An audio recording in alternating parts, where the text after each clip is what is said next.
What's good, everyone? What's good? Welcome in, B-Boys Underground Forever, episode number 2. We got the homie, Big Weez in the house. What's good, Big Weez? How are you doing today, sir? What's going on, fam? We out here. Hell yeah, hell yeah, hell yeah. Well, yo, so, full disclosure, it's episode 2. The homie G Fresh will be with us in a little bit. He is having some technical difficulties, and we do apologize for the late start. But yo, we are here. It is B-Boys Underground Forever, episode 2.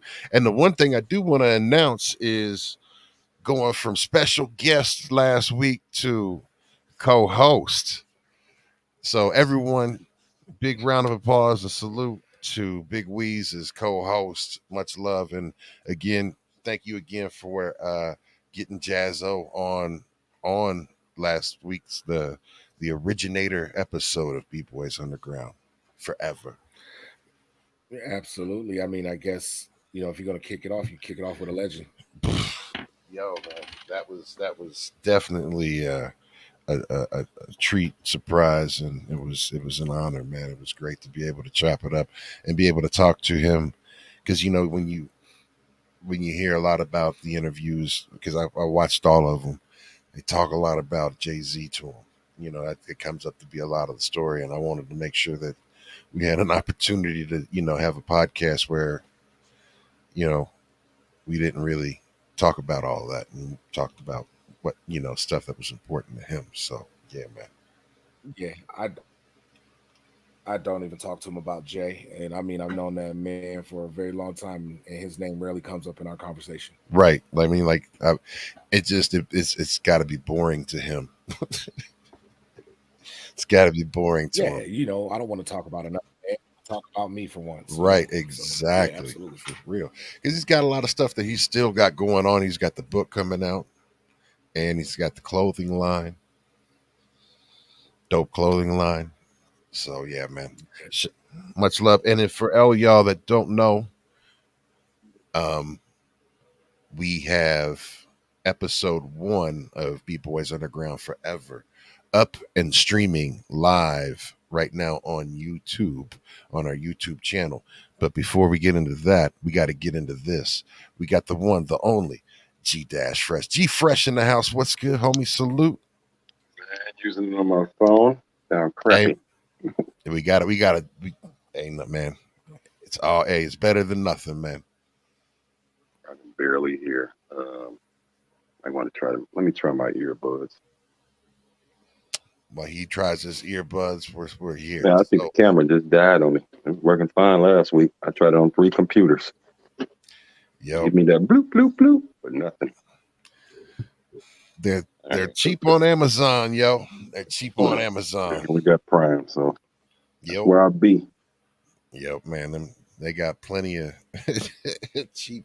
Weez and I were talking about some of the gear that it takes, to get everything situated and set up, and it's actually you can do it inexpensively. You don't have to have especially on Amazon. Amazon makes it extremely cheap. If you want to be able to do something. Just do it.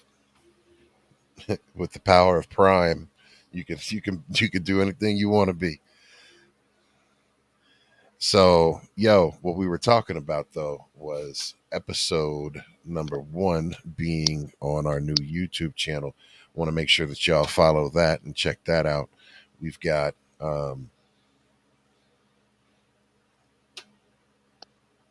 getting Check some 1 views. 2. I can hear you. Now I can hear you better. There you go. All right, and we can hear you better too. So salute. Yeah. Well, we're gonna make it happen. This ain't my ideal situation, but we're gonna make it do what it do.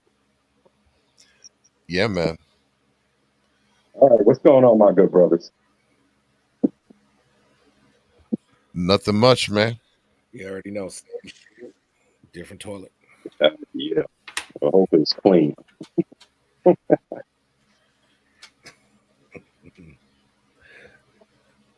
All right, let's see here. while you guys get situated, I am pulling up this channel so they can see it.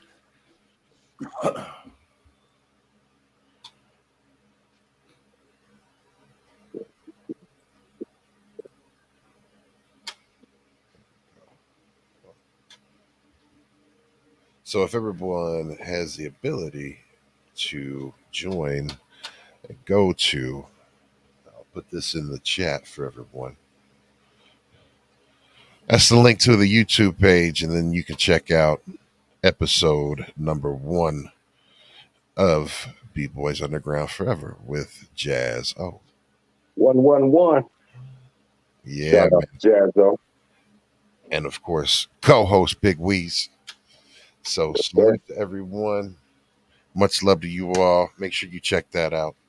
Hit that like, subscribe, follow, all those good things, those notification bells. We will be posting each episode the next day. So if you're not able to catch it live, that's no problem. But if you want to interact with the show and be a part of the show live, please come here. This way we have the ability to do the things that we want to do, which is bring diverse content, be able to play copyrighted music. We'll just be able to edit it out of the YouTube channel video so it won't pull it down. So you'll miss out on that. But the benefit of being live also is the fact that you're able to interact and ask questions and comment with any one of the show guests. And that's the way to interact with the show. Plus, you're able to have submissions and be a part of everything that we've got going on, because this is very much a community-based show. This is all elements of hip-hop and the underground elements and everything that we're trying to bring forth. So much love to everyone. And I think the one question that I think we need to address now that everybody's here is giving everybody a little bit about our background and our history and our who and our why, right? And that's important for people to know. I will start with you, G, as far as, let everybody know your who and your why. Well, the Who is, G Fresh, G Dash Fresh. Started, love for music when hip hop first came around. I already loved music. Like majority of the population. As a youth, hip hop was speaking to, styles and culture and things that I liked. Music, drums, the breaking, the clothing, the battling, the camaraderie, bringing people together. Like sports and, when there's so many things in the world that divides people, and like music, and especially the multicultural aspect of it was incredible for me. And also being in Cincinnati, Ohio, where, you've seen a lot of things coming out of New York and California. I was like, well, why can't we have that, what they have going on there, have it going on here?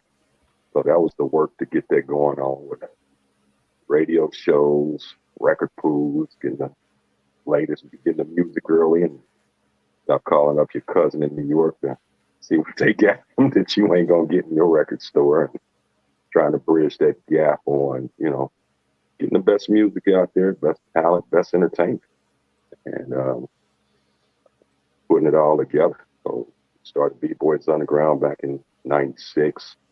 Started the summer show on community show, WAIF, and seeing what we was doing and said, hey, this looks like something we can do on a regular weeks, and start doing it on Friday nights, and did it for 15, 16, 17 years. And, things move on, you get older, life, kids, jobs, whatnot. And I say, your idea to bring it back, gang. Bring it back. Let's I'm still on other conference calls and doing other podcasts, talking about things we did here in Cincinnati that, had their place in history. So like, the book's still unwritten, so let's do some more of it and get it going out there. And artists need a voice. So many new avenues than what we started, just to be able to play local artists when A lot of urban stations would not play it. So we wanted to make sure we had an outlet for that. Game has changed, so we're still giving a voice to some that might be overlooked because they're not hitting commercial airwaves still to this day. Do that good old hip hop, boom bap, good old music, and give it a hear. Let people hear it. Let people hear their stories and why they fell in love with hip hop like we did. That's right. Yes, yes. So, you know, what about you, Big Weez? Uh, my why, first who, Big Weez, uh, known as Weez or Weez McGee. Um, my love came from self-expression. I'm an 80s baby. So, music to me is my outlet for self-expression and to be able to, take that conversation that I could not have with others and put it into my music. Um, it was a way to Right. show uh, my vulnerability without being judged amongst my peers. So music was more for self worth for me Mhm. versus chasing the fame or an audience. It was just an outlet. I mean, of Mhm. course, it grew into a larger audience from there, and from there it was just the hunger to feed the masses, and the fact that you got people listening and then people looking up to you and people wanting to do what you do, where you become a predecessor and a teacher.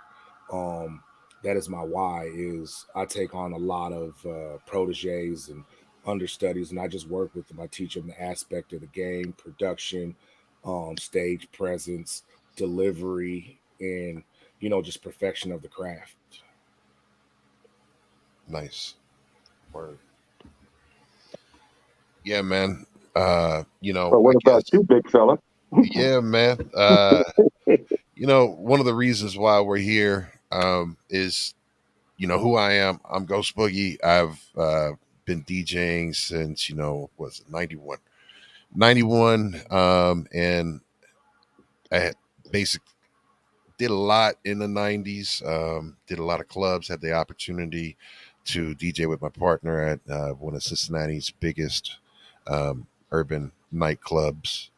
We had a crowd of at least 3,000 people every Wednesday night for old school hip hop, or as old school funk and R&B. No hip hop was allowed to be played at that point in time because the club didn't wasn't allowed to. The format for that night was 35 and older, so I had to play and had to know that stuff, and I was basically being brought up underneath the guy that took me under the wing and taught me everything in regards to broadcast, in regards to doing sound. So I did had the ability to do sound for a lot of artists and acts.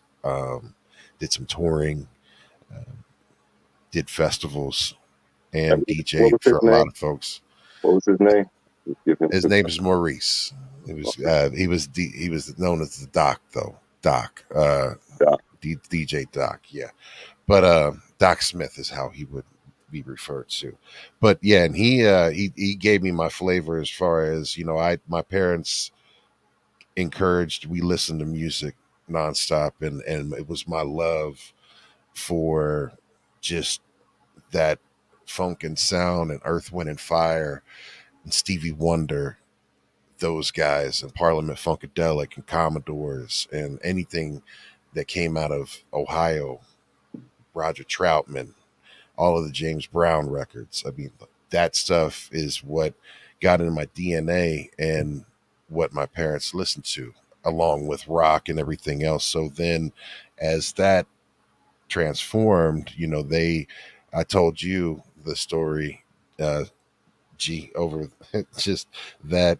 My mother wouldn't buy me a Metallica record, but she bought me on that same trip. She bought me Two Live Crew as nasty as they want to be. So my thing was is that they encouraged hip hop and everything like that. So I was able to listen to a lot of it, and it became my passion. It became my expression, and my why is because I was able to prove to people that there was something in common I had with them in regards to music. I know I made it look different, especially in the crowd and the circles that I was moving in. Definitely was one of those things like, oh, look at the white boy, right? So I had to be nice with it, and I had to know what I had to do, And one of the things was is that, yeah, look at this. At that one point, 16-year-old white kid DJing for a 35 and older all black crowd, playing hip hop and funk, old school R&B. In the early '90s. Right in the '90s, where like, oh yeah, at the same club, people got killed. So it was one of those things that it was trial by fire. That's how I learned. So I knew, and I got that attitude where I had to be confident and had to be on my shit, and I had a chip on my shoulders. I had something to prove, and my music selection and my knowledge is going to be nice. So like you can't, you can't talk to me about music history and stuff like that. And especially that was my way, is to know everything about all where the samples came from, to really then Mhm. therefore understand hip hop and enjoy and understand hip hop on that other level, to then be able to, when I had the parties and when I started to be able to DJ the other nights, when I was able to play hip hop, to be able to hold a crowd and hold a dance floor and break records and mix and blend. That was, so it was just another way of connecting with people and expressing myself, because by playing music, I know I'm not creating music, and even though I'm not creating the songs, I know that there's a song for every way that I'm feeling. I know I have a song associated with every single memory that I have in my brain.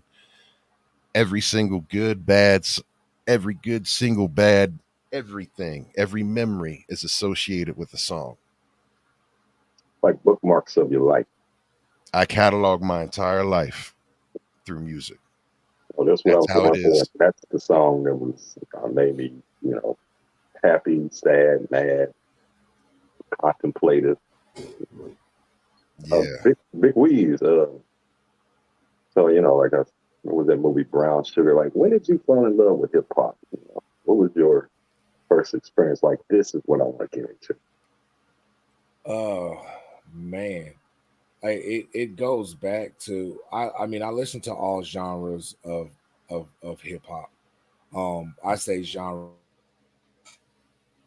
because there's multiple different styles and dialects of hip hop, from rap to funk to trap to And you drill spoke to that. um and it was just taking in, yeah, just the different styles of it is what intrigued me. I'm gonna throw out a name that really caught my attention collectively as groups. Like one of my first albums I ever bought was the Dayton Family. Ooh, yeah. Interesting. Um, Interesting. Which one? Which um, one? and I can't recall. They all had like the green Dickie outfits on the cover. Oh, I Um, think that's two. Hold on. and that was the, that was the very first CD I ever owned. And um and that right there intrigued me. And then but I listened to everything. Like E40 was intriguing to me when I was younger because he had such a different style and delivery and sound to him. I remember rolling around with my mom, and she, back when cassette tapes were a This one thing, right here. sir, that is it. That is it. Uh, yeah. Um and she had nothing but cassette tapes, and it was like every single Too Short tape. And I Hell remember yeah.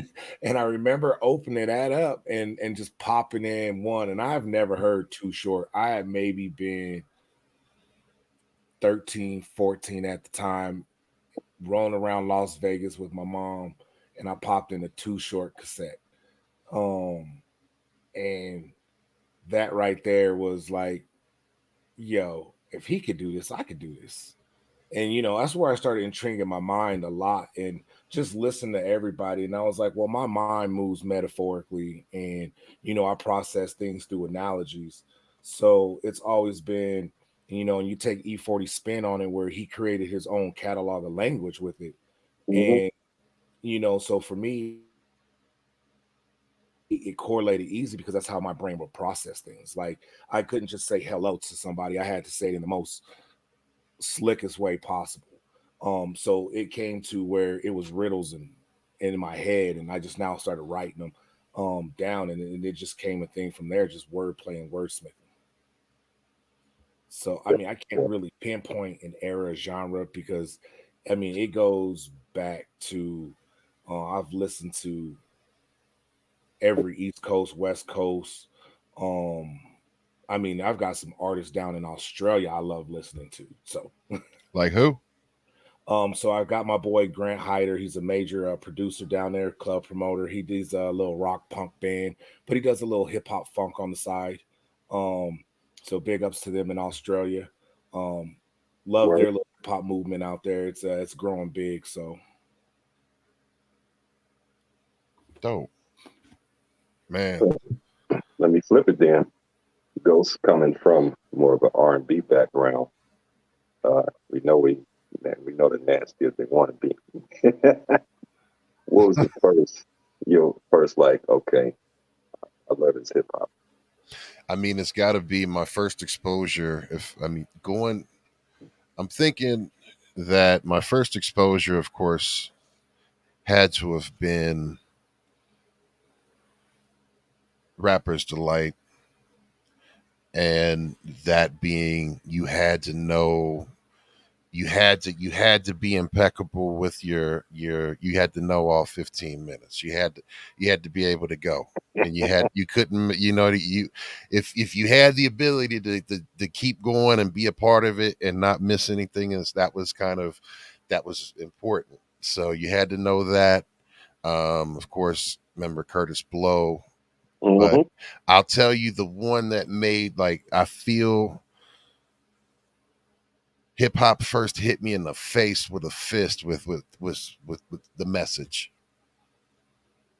The message. I mean, the message, the video on MTV, the visuals, the sound of it, the delivery. I was like, damn, Production was that. I mean, that one right there was like, I want more of this. And then that led into, of course, Run DMC and their run, all of that, their stuff.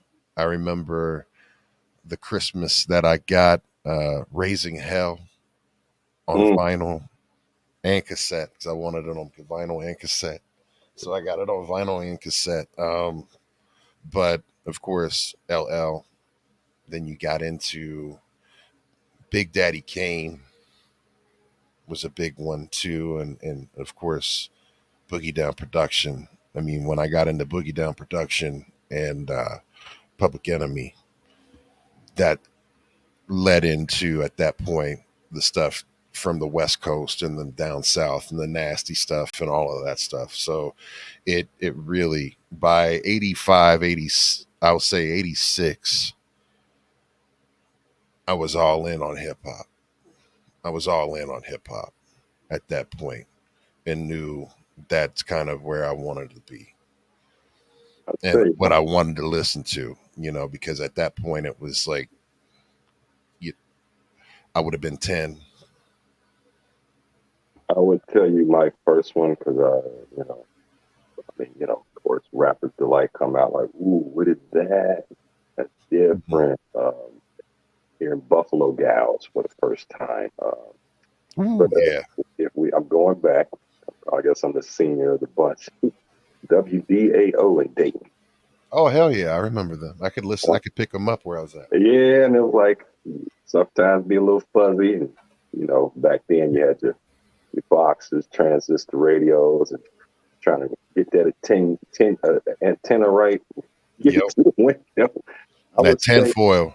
yep, might stay home and tape some of that because they was playing a lot of. It was almost like our New York. Like I'm hearing out of Yo, date because Cincinnati wasn't playing any of that. you had WBLZ and that was it. And And WBLZ had that was way after DAO. yep, DAO yep. was when I'm in like freshman, sophomore year. And even Waif was playing some stuff that you could, it's hard to pick up because they didn't have that, the wattage. But Yep. I remember, sitting there taping her Crash Crew, Breaking Bells. We came out here tonight to throw down. Dun, dun, dun, dun, dun, dun, dun, dun. And I sat at home, recorded it, rewinded it, wrote all their lyrics down so I could recite the whole thing. And I said, this is when I'm going to put my pen to paper. I said, well, I love what they doing. I want to write something like that. So I started testing, my chops on seeing what I can draft up. I was already pretty decent in poetry and, haikus, limericks, and excelling in English and had a great vocabulary. I said, that sparked me to start putting the pen to the pad. Crash Crew, and, he's out of New York, early 80s, 1, 2, 3, somewhere in there. But, heard the Curtis Blows, Run DMC was a little later, but, and they all big up Crash Crew along the lines of Cold Crush Brothers, Funky 4+1, that genre. And it just kept getting better. It was just more music coming out that you was like, ooh. You watch the style develop and go through its changes and metamorphoses, and you had to stay up with it. You had to keep getting better because the next person come out like, ooh, he's doing a little bit different. Man. It'll come out a little different than what I was hearing. Hibbity hop. Well, that was the thing. That was the beauty of it, right? It was in its evolution, right? And I think, what's difficult for me is that I know that there are forms of hip hop out there now that I don't personally enjoy, right? Yeah. And it's difficult for me to accept that because I accept it all. You gotta love it all because the fact that it came from hip hop, and that's an art form that was birthed in my lifetime that I saw. That was this is, pretty much my life. So and the way it changes, but there are some things that I just don't have the ear for at this point. And that's okay because it's still living on, right? But how do you folks feel about like the state of hip hop and the fact that we still don't have a number one hit in 2023, a hip hop record? We still don't have a hit. That actually alluded to what I was just about to ask the panel here myself. With the state of hip hop, who embodies it most or who still carries the classic gene today with hip hop that's out currently?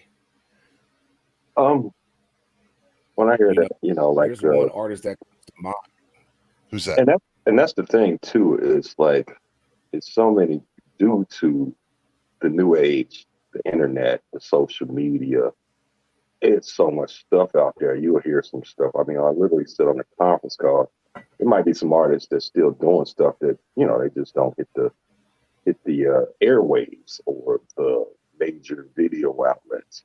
They still have a following, still doing shows, looking, good auditoriums and whatnot. Because this is what I would say. Hip hop, she's the mother.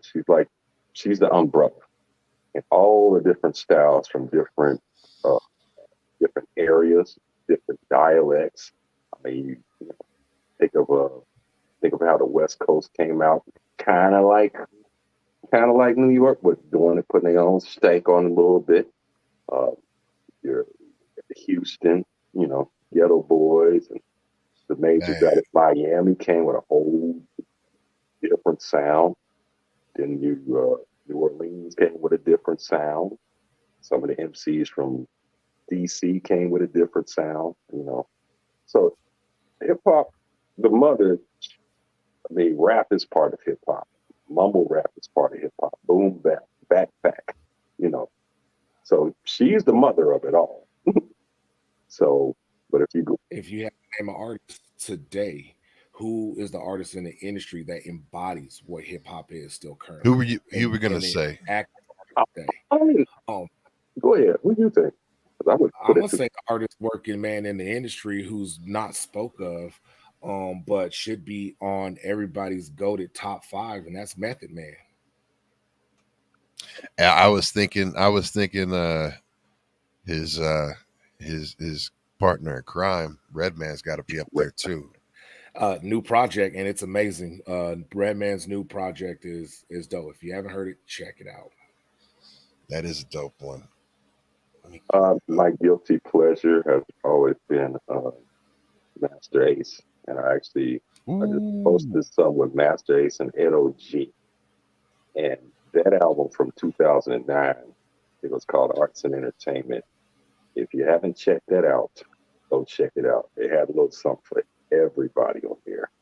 It was kind of dissecting, the industry, the current state of hip hop, and showing them how we do it.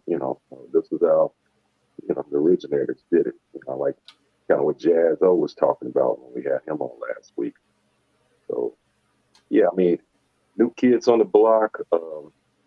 There's still more coming, but kind of felt like the J. Cole's, Kendrick Lamar's, Big Shines was giving me, say, okay, yeah, the more lyrical content that I look for, and different subject matters. I don't want to hear about, yeah, I got some dope to sell, and I'm gonna take your chick at the club, and be popping bottles. 'Cause, we gotta go through the whole jiggy movement as well. That became very big. I mean, Yeah, you once again, the mother had the umbrella open wide for she covered everybody. She still well, does. I mean, and the thing, if you want to think about who's holding it down on the West Coast end of things, you have to give big props to Snoop Dogg with everything that he continues to do. I mean, He's a chameleon.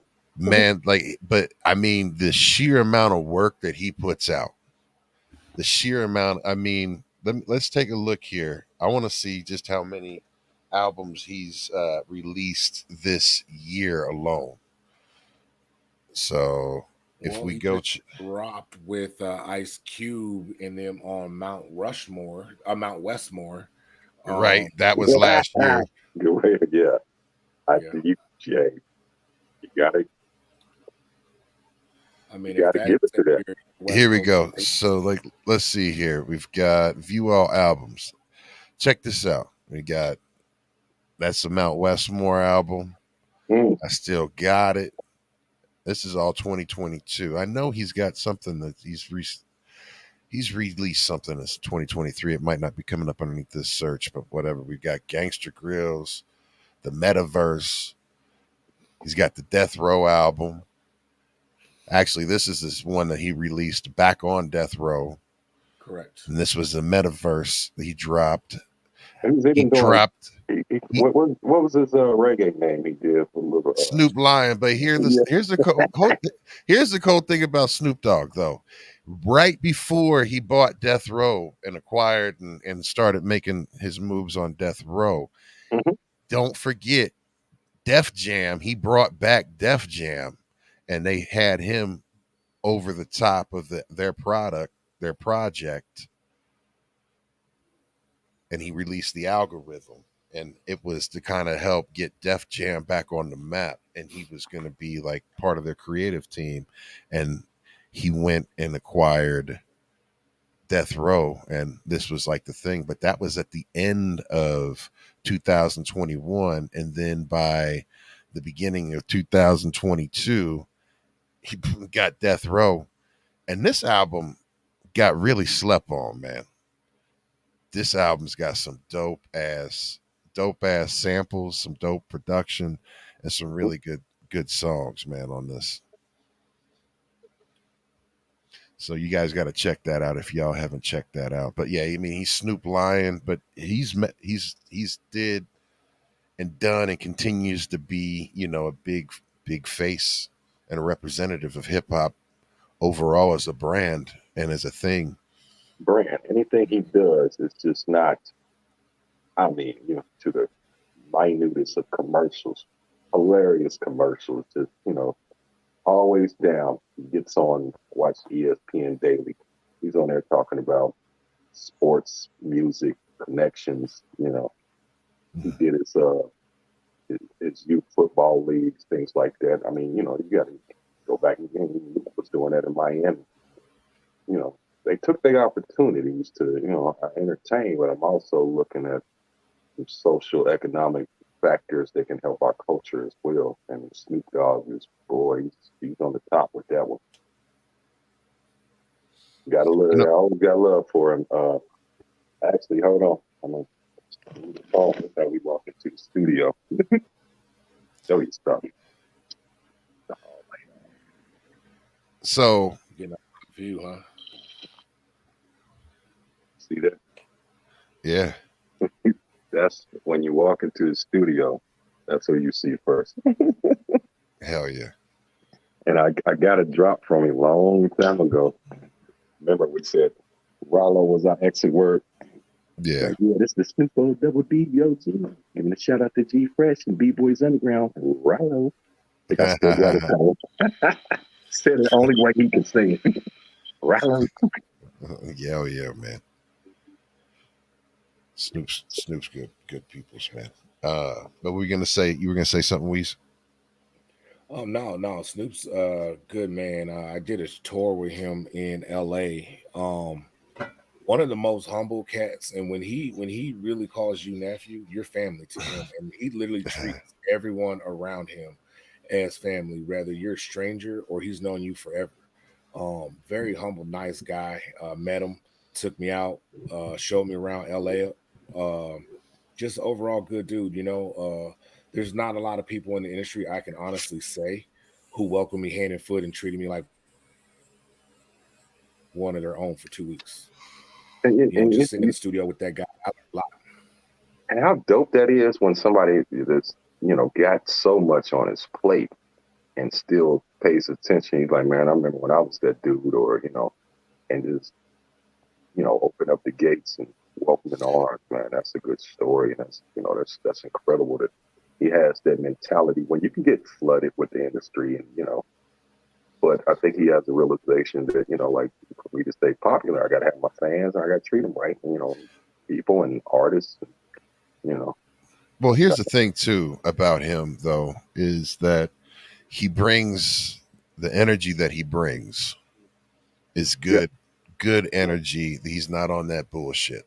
Yes. He's not on that bullshit. I mean, it's just I'm here. We're in the now. We're in the present. We have this life. We have this moment. Make the best of it, and bring good positive energy. Even if there's fucked up stuff going on in your background, in your life, in your head at the moment, you don't need to bring that. You don't need to make everything else around you ugly because you got ugly feelings going on inside you, right? Yeah. Relax. You can be a person that can be, bring a positive energy to the things, right? So, and that's kind of, one of my whys to get back to that, like, is my why we're doing this. Like, I reached out to you fresh because, I've coming up here at the beginning of next month is going to be my 3-year anniversary for this channel, right? And there's been a big evolution. It was me being able to, figure out a way to DJ in the cheapest means possible just to start streaming. And my thing when I first started the channel was like, I'm rusty. Watch me practice and figure out, DJing in a digital millennium, right? And I got phase, and I've got my original 1200s, and at the point they weren't, the tone arms and everything, they needed to be reconditioned. So I was like, I'm going to buy these phase, right? And I used pieces of vinyl, put these on a vase, and that was the way that I was DJing, right? And I was using a phone, and it was just rude, it was just rugged, and it's evolved into what it's evolved into. But all of that is because I was literally sitting, um, you know, in ICU in 2020 after, having cancer and then removing my kidney and also fighting COVID and everything and finding all of this out at the same time, through COVID and through all of the stuff that I went through. They found out that I had cancer, had to remove all of this stuff, and like COVID, all of this stuff like put me back and put me out of commission, and also a lot of surgeries and stuff that I've got to have coming up here. I've just gotten healthy enough to be able to have coming up here within this next year, right? I got 5 of them, but there's been through this whole journey was it definitely chin checked me. It was like, you've got one one life, one moment, and you've got the now.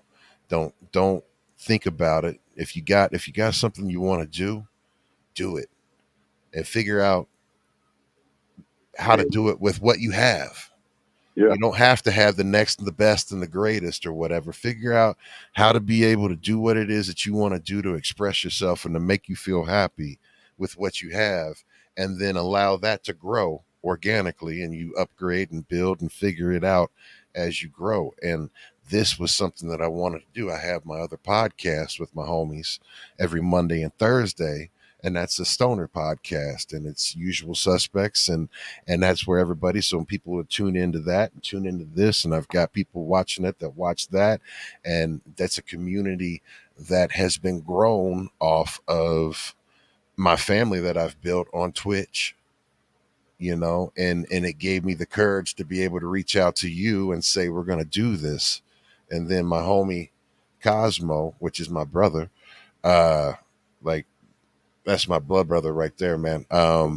He hooked me up with Wheeze, and he's here now, and everything's coming organically like that. So we've got, and it was my dream and my intention of creating this Twitch channel was to be able to it be like my own channel where I can play music. I can play the music that I want to play, Mm-hmm. and let people enjoy, a broad spectrum of music, and play what I call Prego mixes. So it's an open format mix. You don't know what I'm going to throw in, right? Whatever you want. We got throwing rock, funk, hip hop, all of that shit into Be one your boom. own program director. Right. So we got that, plus, have theme nights and have raids and all of these things. And then also having content and programming and having these podcasts. We have the one that I have, and we have this one, and their own programs and different content in itself, right? So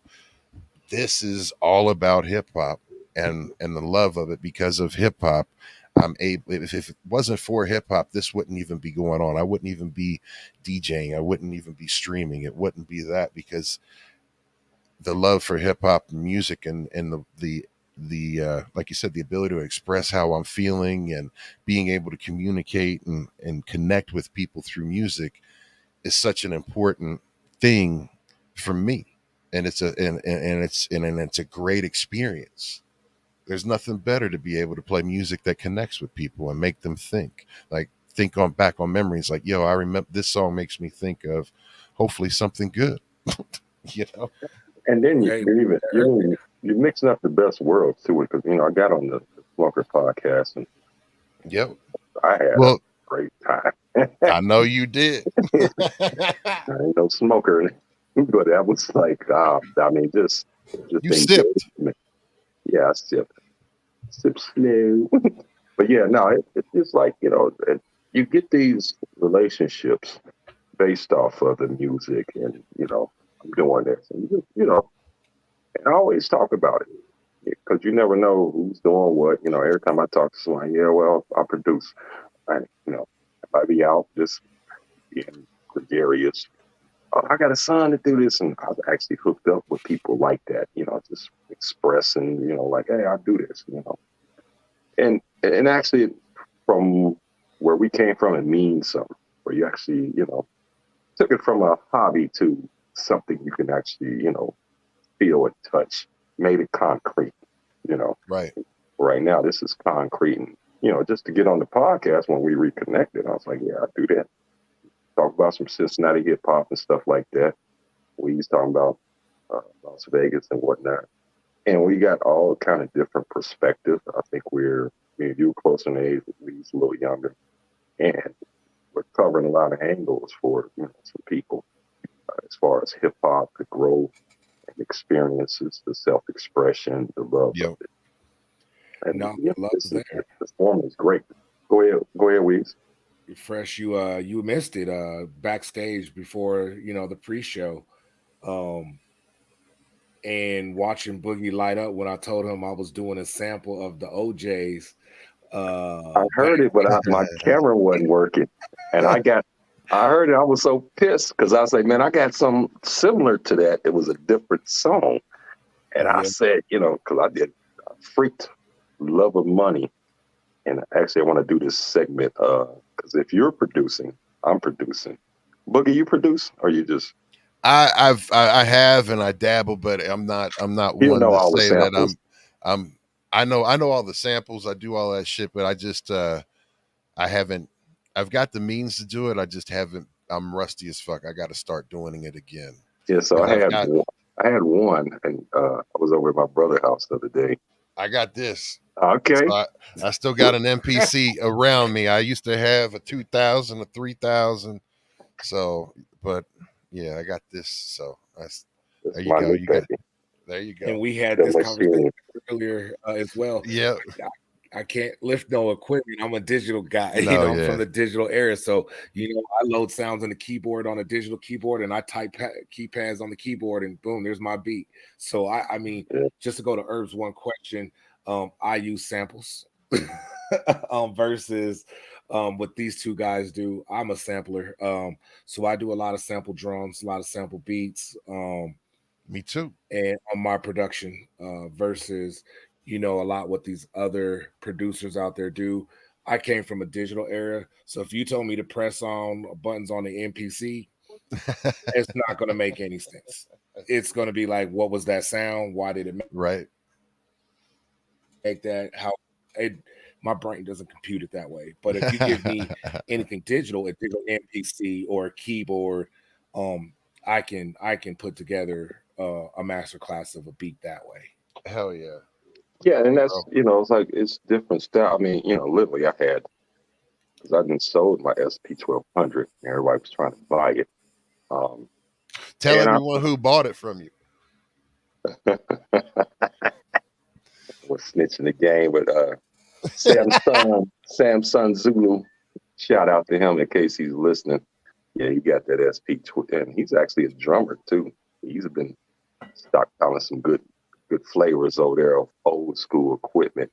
And I didn't use the SP like everybody else did. I used it strictly for drums. I knew some people that would put their samples in there. I didn't like the bit rate for it. So, but they gave it that texture. It gave it that grit. Yeah, and I love the texture for the drums, but I did not like. Now, if you had one of Pete Rock's or DJ Premier's, they put some modules in theirs. Yeah. They had like extra sampling room. That's why, like how we talk with Jaz-O, how we sped up the record to put it on there. And, I mean, right now, what you got is what Wiz is saying using digital. I don't run into that problem. I sample whatever I want. I actually do. I use a couple different things. I use Ableton because that was like, okay, this is close to what I'm trying to do when I want a digital workspace and without you having to use the drum pads. And so I would use Ableton to chop up my samples because it's non-linear. So I can move, boop, boop, boop. I can chop that sample up so quick. And I remember the MPC and all that. He had to move this and copy it to this pad. And with the Ike I had, that was quick. And then Ableton was just quicker. So I actually still use two programs. I get the beat going and I MIDI them together. And then I chop the sample up in Ableton. And then I marriage the beats together pretty much use my drum pad for the machine. And then I pull out my keyboard when I feel like sprinkling the ivories. which I and, Yes, and I yes. actually love when I do original music with has purely no samples because I'm a sample dude. But when I just get on that keyboard and play and just come up with It's easy. something that's, you know, even if I interpolate something somebody else played, it's just, you get the song in your head, you play it, and it's all original. You feel, I love my samples. Like when I do something original and everybody like it, I'm like, yeah. I said, I ain't used no samples on that one. Yeah. No, I like That Ableton would. Live as far as a digital software. I used to use that one. Reason and Cakewalk were my original software programs was Cakewalk and Reason. And I did eventually switch over to Ableton Live for Hmm. about 5 years because they just had the most purest sounds out there. I mean, their library, it wasn't recorded on top of record sounds where you can hear the distortion in it, and it had that clarity Hmm. that no one else was offering at the time, which was Ableton. And I mean, to the day, I forget what they have conformed to a different name, but they're still around and they still make some of the best. They had their hands in the MPC of, you guys heard of The Machine? Absolutely. That's what I Um, just showed you. Yeah, that's what he yeah. had. So Yeah, I so got yeah, the but MK. I got the MK2. yeah, so The Machine to me is the best out on the market.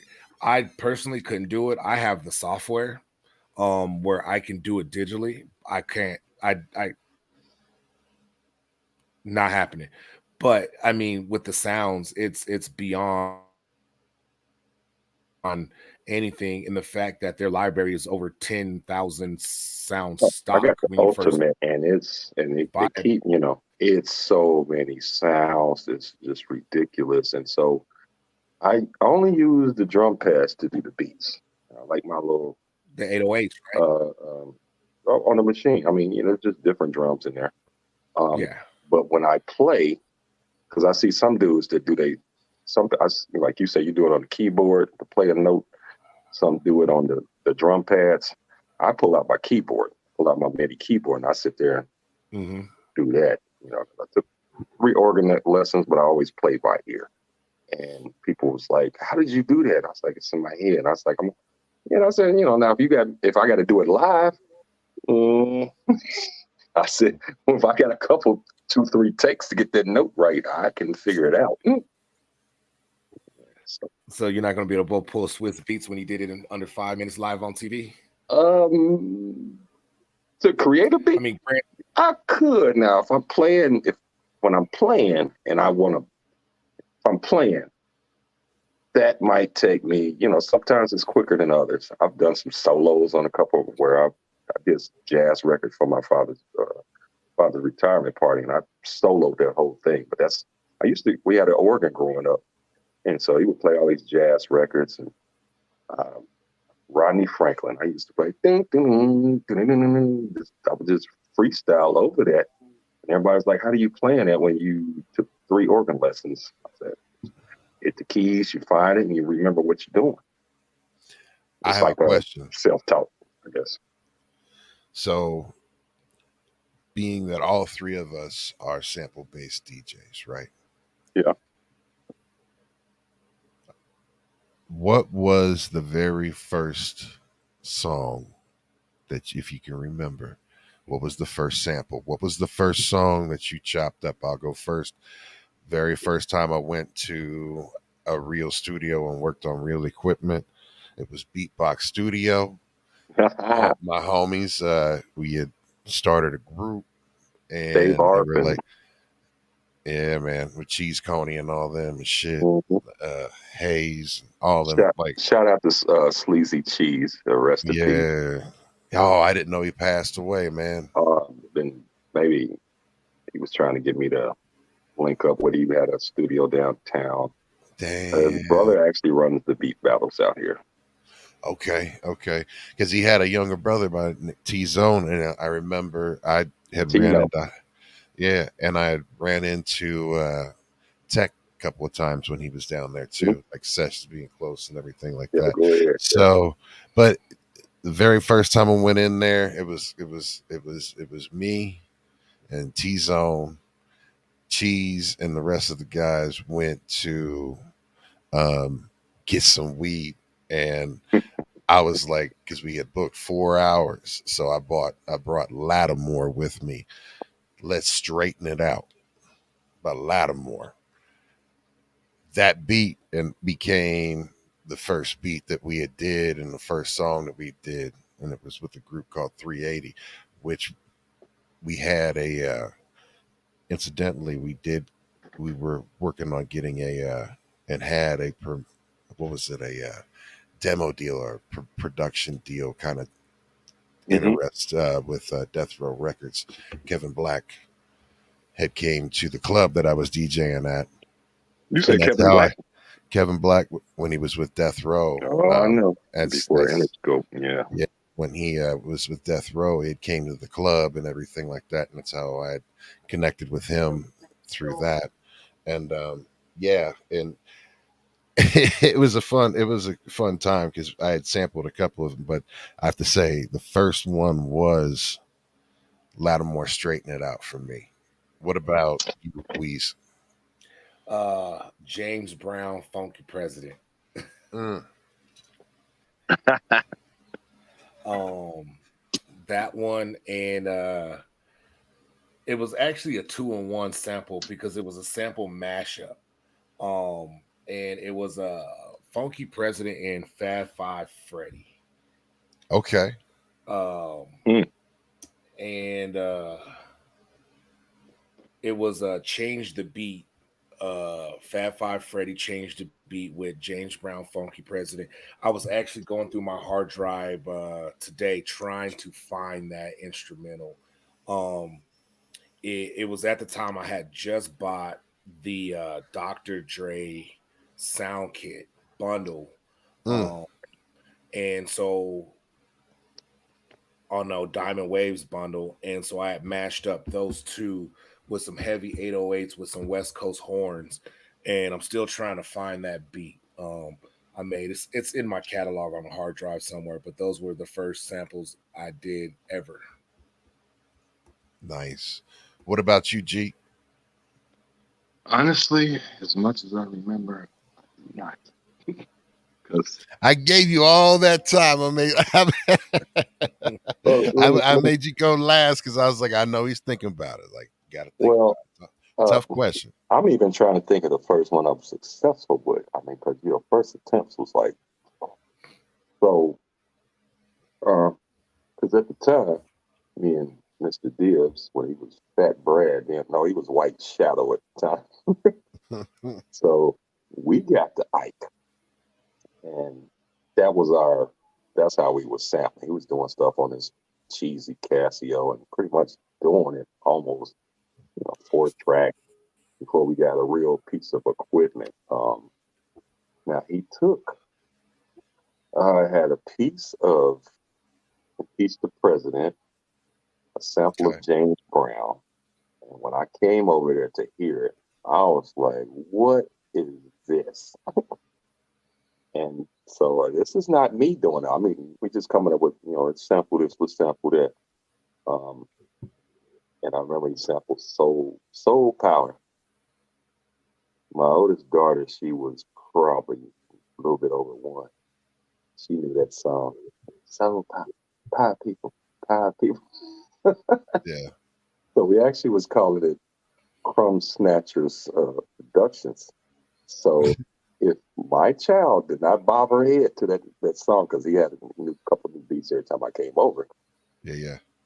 and I remember he played this one beat, and I'm sitting there like, oh, that's fire.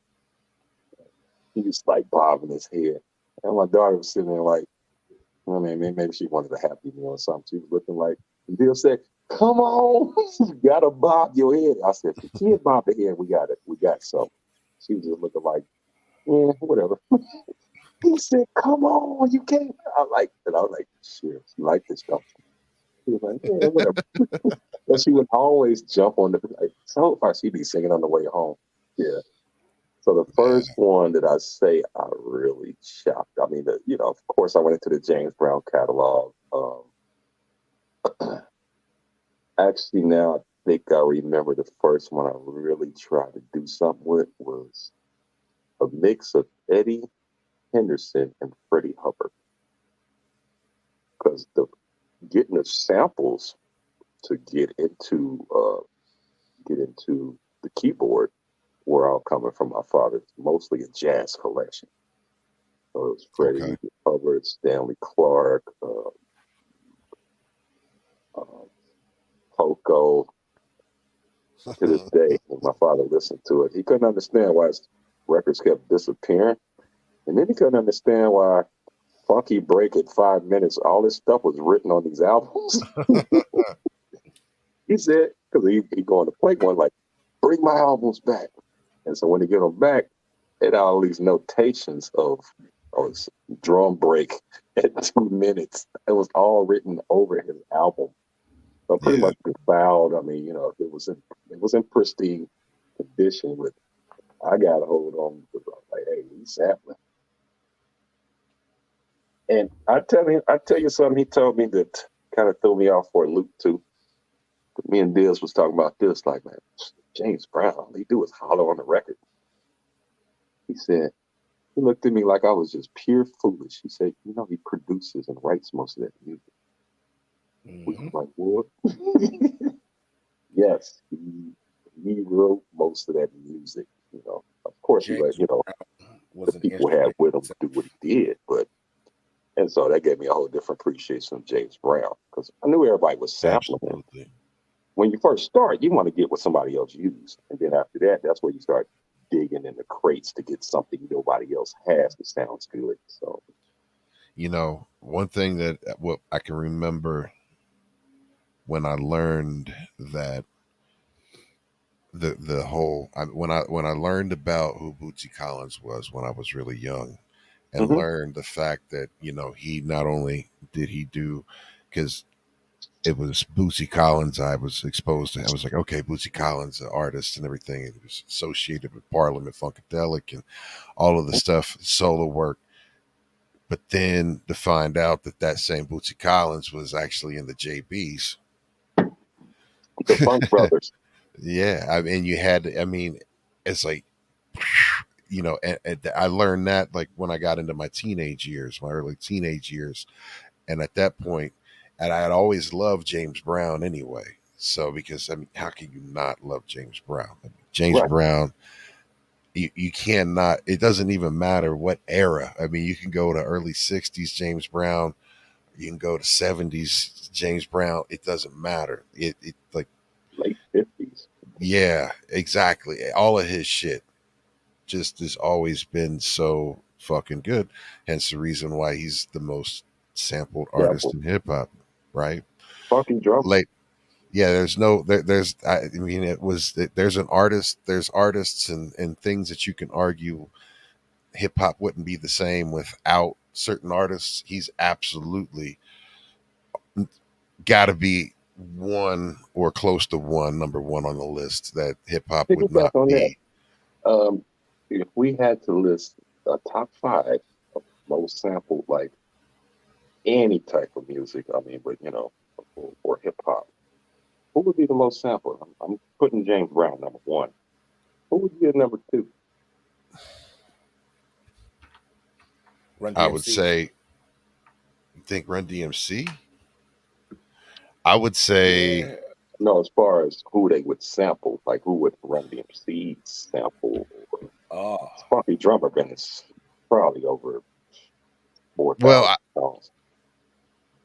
I mean, that's not a fair question. If we think about who they would sample, then of course, you got to say at that point, Big Beat. If that was them, that they're going to sample Big Beat because everybody ran that Big Beat sample by Billy Squire. But if we're saying like who's number 2, I would say it's got to be anything with George Clinton, Parliament Funkadelic. That's number 2 in that Yeah. family tree. That's number 2. It's James Brown and it's Parliament Funkadelic, right? yeah. I thought a Pish Posh, like maybe you got some Isley Brothers in there. You got Absolutely. some Roger Troutman. Bob James. You gotta Bob James. Think about how many and and class uh, the piano guy that was with him too that branched out, Joe Sample. Joe Sample. Yes, Yeah. absolutely. Just them buttery keys. Ooh, Herbie Hancock, Cool in the Game. Yeah, Cool in the Cool in Game. the Gang, absolutely. Yeah, In think today's about current hip check the hop, technique. Cool in the Game. and according Mr. to the Summer internet, Madness. Cool in the Game. What were you And saying, Weez? according to the internet today, within today's hip hop, Public Enemy is the most sampled hip hop group with 200 and what they sample from James Brown so heavy. yeah, Bring the Noise is the 8th most sampled hip hop song in history and still currently Damn. going to this day for Public. Wow. Well, yeah, we Because going of to the what? roots where who they sampled it from, and because they was big James Brown out. Oh, rest in peace to Shock G, man. When I heard Ditch on Underground, that was different Man, for me. I was yes. like, just the freaks of the industry, Humpty Dance. Well, Ooh. it's with you brought up Shock G, and absolutely, because that his shit was on a whole nother level. I remember when I first heard Digital Underground and went out and got I got Sex Packets, and Ooh. I immediately bought all of Still in the my top 10. vinyl. I Top 10. bought all the vinyl singles because Do What You Like was like, what is this? And this is Underwater fucking Rhymes. Do Underwater What Rhymes, You Like. but That Sex Packets concept itself, was and incredible. that sample was, well, he played that on keyboard, but I'll tell you one that was Freaks of the Industry. That's the cut off of the album right there. If you can't, Just I to tell love you. Donna Summers. Yeah, Do do do do man, do do do they, do do do do do. That was Donna Summers. Love you, baby. dude, I remember when I had that shit on and I had my headphones, I had a good pair of headphones, had that shit bumping, man. I would play, I'd have that fucking tape on loop Me nonstop, too. playing Super You had the Nintendo deck. or You playing had the deck Mario and that shit. remember you had the stereo deck that caught the gap and it Yep, would rewind and you had to wait a little bit. Like wasn't like a yep, CD when you just hit the back button. You'd be like, yeah, and you wait about a minute and then rewind and start playing right back again. yep. Woo! And people would stop you if you was at a drive-through or something, like what's that?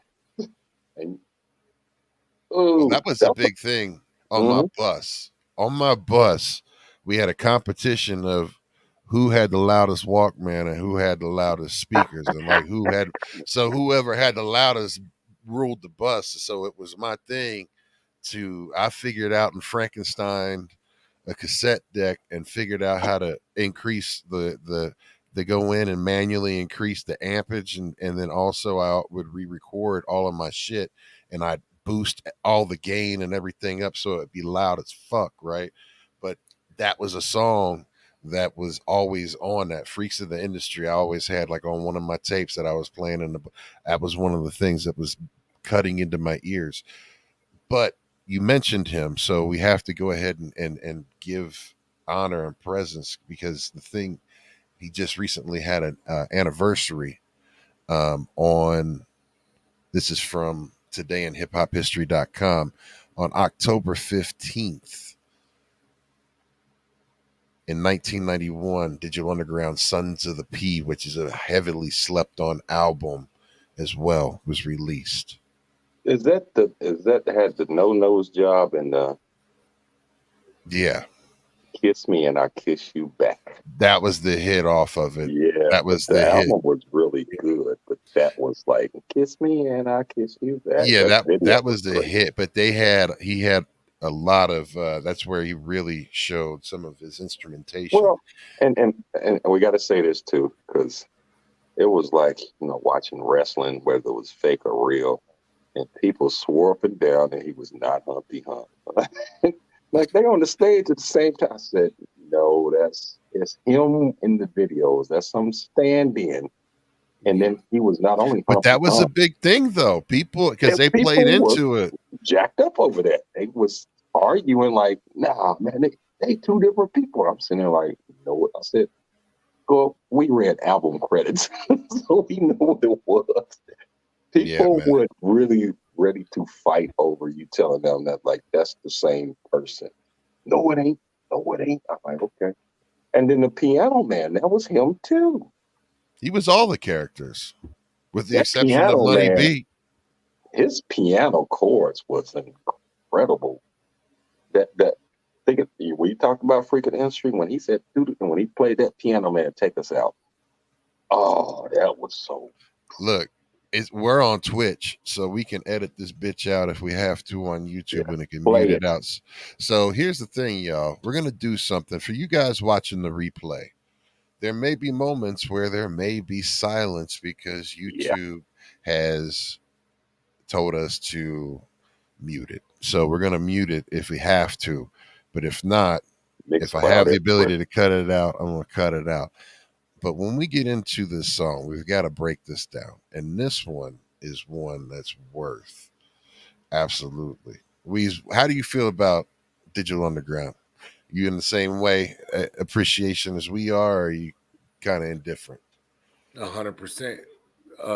Digital Underground didn't get a lot of respect but not only did they just make hits, they actually broke a lot of artists into the industry. Absolutely. Yes, Tupac.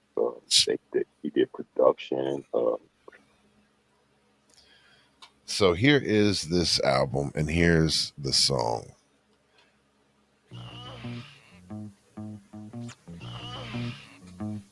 This is a masterpiece. And look, you got your Transformer scratch.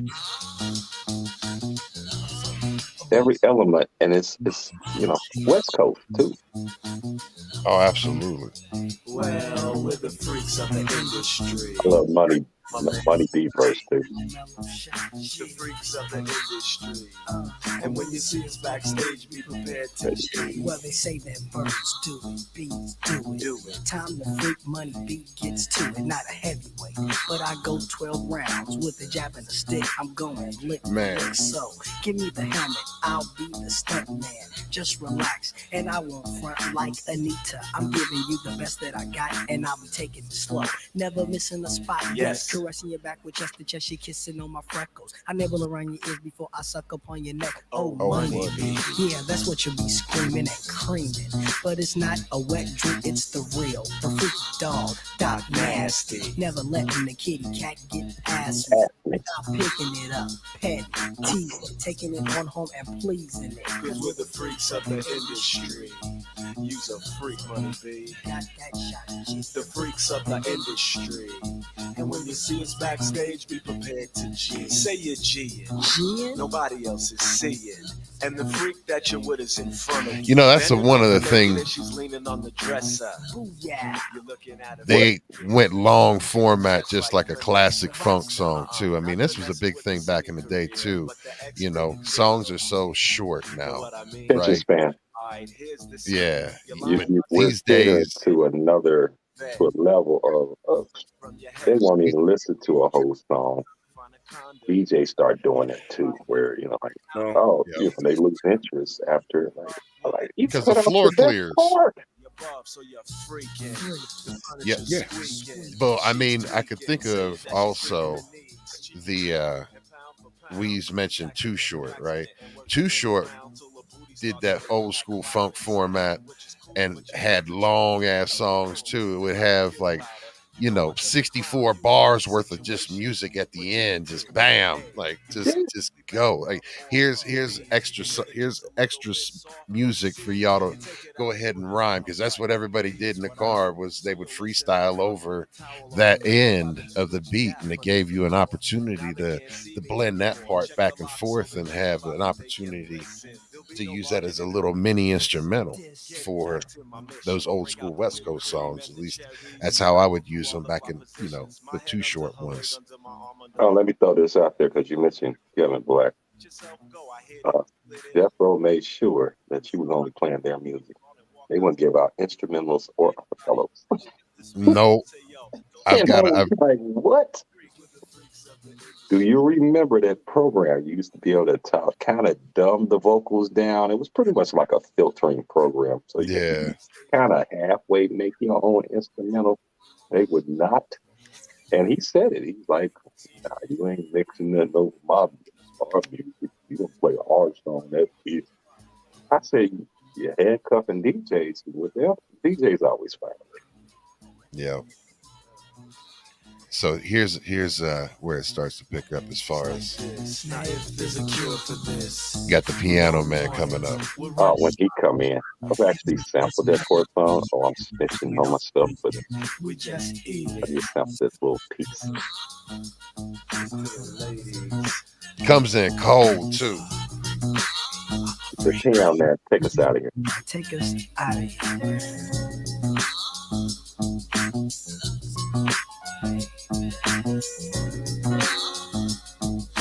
Now, if you're a smoker, you going now. Now, imagine Smoking right driving now. you're in college, you driving your teammate's car that's taller, that's like 8 cars to today's standard. You just float, great suspension, just floating down that. For me, it was Yeah, my bobbing like, Lincoln Town car. yeah, I've had 10 the big different boys. Lincolns. I've had 10 different Lincolns. This is definitely one that's in the And you floating, the it's hitting holster. every curve on the highway, right? Man, And listen. your head just bobbing. So it hit a bump and your head still just I'm floating at 100. I'm like a 100 land miles. speeder. I got a big block engine. I'm floating at 90 miles an hour. Yeah, I can't and it feel I like you can't doing feel 50. anything. It feels like you creeping still. Yeah, it'd be like, Hey, you got that big trunk space to move all those crates of records. You needed that Lincoln Town car. Oh, absolutely, absolutely. That thing, man. ooh-wee.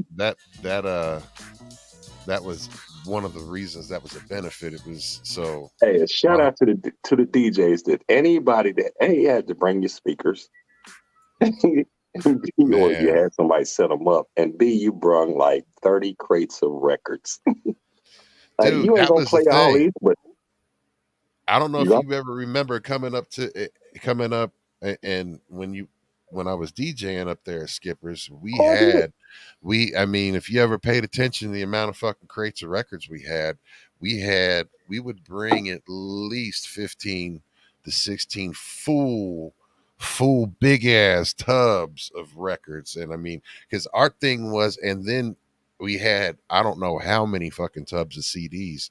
And that was the thing, was to be able, if anybody had any type of request for anything, that you and had it. we were covering from our cutoff for that night was 90 back. So like any old school funk R&B that you wanted, we had it. Yes. We had it. So and that was the thing, and we had to also have a not just have it, but have a clean copy.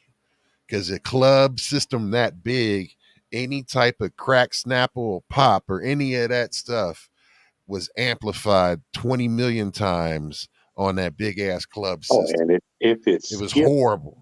It was horrible. Dude, you had to get worried about getting shot, man. yeah, I you. always worried about getting shot. I was like, they're going to shoot my ass. As soon as it I'm skipped, I'm drunk looking off around of like, Hennessy. you fucking up my groove, bro. Right, exactly. Like, exactly. That's It's gonna for skip again. real. That was for real. That was for real, man. I got a question for Ooh. the two of you guys as DJs. Yeah. How would you, in today's era, compared to how it was back then, how would you currently break a record for all the DJs that are listening or going to rewatch this podcast in the future? How would you break a record today as a DJ? Ghost, I got a different, because I DJ'd some, not, I wasn't doing clubs. I was doing like more personal parties. I ran the record pool with all of you DJs. You go first, and I would tell you some experiences I've had. You know, go ahead, Ghost. Well, I You go mean, first. the thing that I always have to do before I break anything, I mean, it has to be something that flows with me, right? And I have to listen to it a couple of times. So one, it has to be something that is getting my attention, like, oh damn, that's nice, and give me an opportunity to sit and think about it and listen to it multiple times. And of course, whenever I hear something, my first thought and my first ear is, damn, that I could mix that with that. That'll go good with that to trans. That's a good. There's a transition there, and it max. It matches. So figuring out a way how it would come into that night. So if I knew that I had to get to that album, and it's a song that I feel comfortable, that I think it would be something that would be worth breaking, right? In my if because I gotta fuck with it. I can't ever fake it. Like I can't be like, yo, this is a pile of shit. Check it out. I When you just knew could it was never do that. Right. And I knew it was going to clear the floor. And I knew that also people were looking at me even more hypercritical as far as what I'm going to play in that situation. So I'm making sure that, everything's on code. So it's got to be that. So I will mix my way to whatever song that matches with it and lead in with a popular and lead out with a popular, right? And sandwich it in between and then run it back if there's a good reaction to it, right? Or mix in the instrumental, let it ride, and throw another verse in and something they chorus. know. Right. So do that. That's how I would break something. Because you're talking, because I told people how to break records. So like, hey, and then you in the club, and they You got a can't certain. clear the floor. You can't clear the floor. Yes, and which I never understood, because if you run in a club with a bar, people go, they got to pee, they're gonna drink some more and go pee some more. So everybody, like people think that you can't clear the floor to break a record. I had You know, one. This is how you do it. This, what I've learned. You sandwich it. You put it in between something good. Slide it in. Another thing is to play an early club. Get some people, watch the people just get there early, sitting there, bobbing their head. Okay, that might work.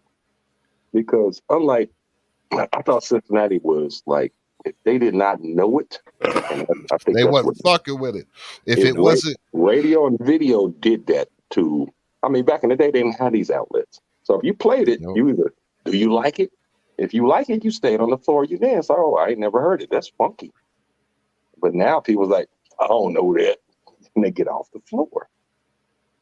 So I've had various experience of doing these things. And also it flowed into being doing my groups performing. That's why I kept the shortest attention span. But I had one DJ, he was in the record pool up in Akron. He had his crowd. So he said, hey, I told him, I said, this is our priority, and we're going to try to break this record. The label paid us some money. And I wouldn't even accept the money if I said, man, this is crap. Like, my DJs can't play this. Well, Fresh, man, let the DJ decide. I'm like, okay. Some of them going to say they're going to get shot. And so this dude had his crowd, though, because they knew he rocked the crowd. So he played it, and they cleared the floor. He was up in Akron. He played it 5 times in a row. He said, so when he played it the next week, they was looking back like, we don't dance this. He gonna play it 5 more times. That's a special dude that has this crowd. He's like, look, if I'm telling you I'm gonna play this and I like it, and it like your ears ain't on it. And to even go like in the industry, it took Juvenile High like 8 months to break that record. We got it in the record pool. Dudes went and sold their records to everybody. And then it's like 8 months later, it got hot. What Universal and Cash Money did was resurface it to all the record pools. A lot of dudes didn't have the record no more. Mm-hmm. Remember DJ Dollar Bill? Mm-hmm. He was the one dude, and he was playing in one club. He said, man, this is banging. Everybody else was like, nah, man, this ain't, we ain't feeling this. Was that Hot Boys? And yeah. And then all of a sudden it broke, and now everybody been sold their record pool records to go buy something else that they wanted to play that we might not have. That's why we improved our pool to get as much as we could for these guys. Yo. you know, Erica You know, it Badu. was so crazy. Yeah, that one. So Badu was one that That caught took 8 people months by. because it was different, and it was like it took Yeah, 8 months for that to but people as to soon break as it. I heard it, I knew it was, and I I did, immediately and I started playing that as soon as I had that. I was he was like, like, this is "Oh man, this is like," and so this is when you got the sheep and the followers. Like, you gotta, like play row, row, row your boat 50 times, and people are gonna be Yeah. singing it. I've actually had. I'm gonna tell you this one. I used to hate this commercial, but it worked. It was a Rally's commercial. Like, gotta eat. Chicken doing the chicken dance. I couldn't stand that, but I found myself. It was in my head because of repetition. Yeah. So good songs will kick in faster. Bad songs you keep playing. I remember I had a dude that came. He hit me up. He was like, "Fresh, I got this new song by Kaya. My neck, my back." I said, "This is one of the worst songs I ever heard in my life." But And it he hit. said, "Man," he said, "Fresh, just give it to the DJ. See what they say." Busy Biz, and somebody said, "Man, them girls going crazy over this stuff." I said, "Well, What roll it up our chart. one I got song? a I got a mixer out of that." what were Yeah. you saying? What were you saying, Weez? Go ahead, So when it came to shock value, when you broke a song or you heard a song break, what was that one song that when you first heard it, you was like, yo. And I mean, everybody's got that one song. When they broke it and they heard it for the first time, they just stopped what they was doing and what was that? What was your one track? Beat Nuts off the books, and we had that. We had that. I heard it before I went to the radio show, and back then I was working at Cincinnati Bell, and I did leave there and do my radio show, and I heard that before I went to go to work. Before I got to the radio show, I said, "We're The playing music this parts and that tonight." instrumental. Yes, Beat And then, Nuts. like, we had the crowd that knew we had our crowd, so that's a little bit different. We put that on, and the phone was blowing off the chains. Like, who is that? What is that? And like, I got the response that I felt when I heard that record. Like, That do do do, we off the books in here. And it's like, do do do. Yeah, that Can you play that? same. Can you throw that on, Ghost? Oh, absolutely, Yeah. absolutely. We can So get when that I because heard that, I was like, man, and then just the lyrics matching with the little cutesy. Oh yes. I mean Beat Nuts. I mean, I think Beat Nuts opened the door for Terror Squad, but that's a whole nother subject. Open the door for who? The whole Terror Squad. Oh, Terror Because Fat Squad? Joe and them, Fat Joe and them became I relevant right as I Beat mean, you talking about we talking about black and brown now. I mean, Latinos, and because you have Latinos. Yes. It was multicultural, definitely coming out of New York, and the Beat Nuts was pretty much Puerto Ricans, whatever. Them dudes was cold. I'm getting dressed to go to work, and I heard this. I said, "Oh, wow, this." I said, "We playing this tonight." Yeah. Hello, guys. And Big Pun. Yes. It's all love, but love's got a thin line. The pun's got a big nine. Respect crime, but not when it reflect mine. The shit I'm on is wrong, but it lasts long. When the fast one, a pun to wake up with the stash going. I'm mad strong, and my cream is fast. Smoke the green. In the pocket lyrics. Cream is ass, and it tastes legit. I don't have to waste a whole case of Chris. All it takes is my pretty face. I'm a gangster wit.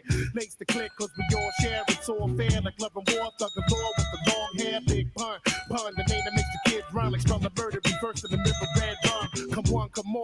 If you wanna brawl, I'm the mighty Thor. Close line the motherfuckers like Steven Seagal. Cause all you're gonna get is your ass kicked up in the casket. That's it. That's it. That's it. Punish your bastard at last. It's rappers that really blast your gas. Getting big willy niggas like Billy Baffin. Up at Jimmy. That's the beauty of hip hop. To take something it's almost like a nursery rhyme and make it into hip hop. We put some nice little bass on it, some heavy kicks, and some popping snares. I mean, just the production of it, the whole thing, man. Yeah, I mean, The chop of this, the bounce. I mean, this is one of those songs that it does not matter. It doesn't matter if they've heard the song or not. yes. It gets I mean, you can't It makes not bob your head to this Who motherfucker. is everybody that? bob. It's like, who is that? Right. And make old white ladies Boogie, what was dance. your shock? Good question, Weez. What would be that Yeah, Boogie, what song was your for shock? you that like, say if you like this, from what you didn't DJ, but if you was like, you heard something, you was like, I want people to hear this. You said I didn't DJ. I did DJ. I said, Weez, Oh, I got you. Mine, believe it or calm not, down, calm down. mine was DMX. Stop, drop. That right there made me stop what I was doing, and I was like, "Who is DMX?" And if it wasn't for that Rough Rider anthem, I probably wouldn't have him in my favorite top 5 artists of all time. Wow, that's interesting. DMX's Stop Drop, his Rough Rider anthem for me was that Whoa song. Yeah, that's And then the crazy story about it is if you read about it, DMX didn't even like the track. He was not a fan of it. He didn't want to release it. He did not want it to be a single off of his album. Did he not like the beat, or what? Did he not like how it was, or what? What do you think? The beat. He didn't like the beat, and when it came time to choose a single for his first album, he did not want that to be it. And it went crazy. To this day, it still goes crazy. And I would say this as a producer and with dudes on the label, I was like, all right, let's do this. And sometimes I like I had what I call throwaway beats. I'm like, yeah, and let me go to the next one. Fresh, play that last one. I said, man, I got 5 new beats, and this is one of my worst. When I just played it, just get it out the way. Turn that back. So I got 5 new beats that I'm feeling, and they were like, nah, we don't work on that one. I said, can I play my other beats first? They were like, nah, we stuck on this one. I mean, you never know what people's ears pick up on. And like, what I'm thinking is, yeah, it's all right. They were like, this is fire. And then, vice versa. Where I was like, I don't know if y'all doing it right on this song. And then all of a sudden, they finish it, and you're like, oh, now I see where your vision was. And I think that's a good thing for people to go back and forth when it comes to that. Just the marriage between producer and artist. But then, and at this point, we ain't got to worry about the record label no more. Saying, like, well, you don't see the vision. Now you can put it out yourself. Hell yeah, man. Boogie, I'm waiting on your oh wow. So for me, I got to think about it. It does take me back to, even before playing music publicly and professionally. My thing was making mixtapes for people, and also, just being able to play music whenever there was, before there was the aux. If you had tape, throw it in. So, and man, I always, I mean, quite honestly, for me, one of my all-time favorite albums of all time.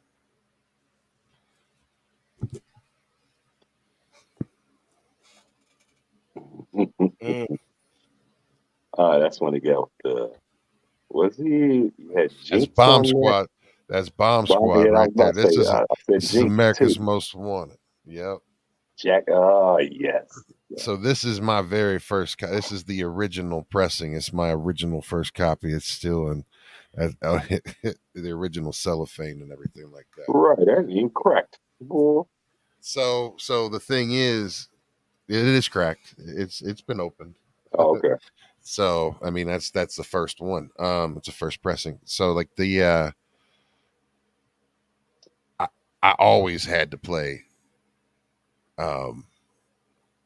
I'll play it for you right now.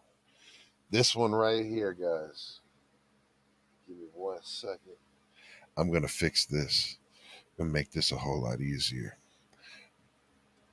But it's gotta be. I gotta make sure that this is. I hate how they have the. There we go. There's the explicit version.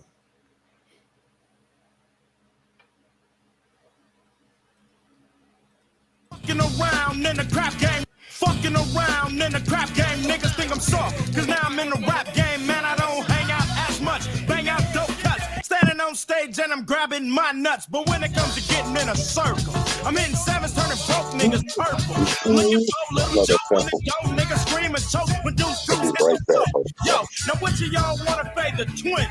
I'm turning your back pocket skinny. Oh yeah, I'm shaking the ivory. And boom, it's like they die for me. Fool, you can get mild, get mad, hit the joint, but don't forget my point. There it is, yo. I put my Nike on the bet, so it won't slide. Money gone, cause I'm never hitting 2-5. I'm never hitting 4 tray, no way. You wanna leave, but come on, ho, stay. Nigga, fever, that'll work. Papa need brand new shoes and a sweatshirt, fool. You can't even fuck with that. And now that I'm winning, I got to get my gap. Cause I see your homies starting to look and broke motherfuckers. They make the best crooks. And I'm feeling like a ball. Bucking fools, now the circle's getting smaller. Now you wanna go and scheme. Punk niggas like you just love the triple team. So I pick up my money and start walking. Cause now I let the gat start talking. Now, since y'all lost, you wanna go out like a sucker. Take that, motherfuckers. Here we go. Wait a minute. Yeah, man. You know, that's what I miss in hip hop. The transition. The transition right there. Yes. And the fact they would drop interlude mid beat just for cinema and then keep going. A message to the Sorry, man. I did not mean to cut you off. My bad. Go ahead. No.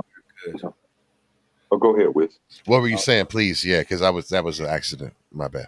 I missed that in music today, to be honest. How that transition from beat to beat or from sound to sound, and let's pause and put a little interlude or a little cinema in the middle, and then we'll get back to business.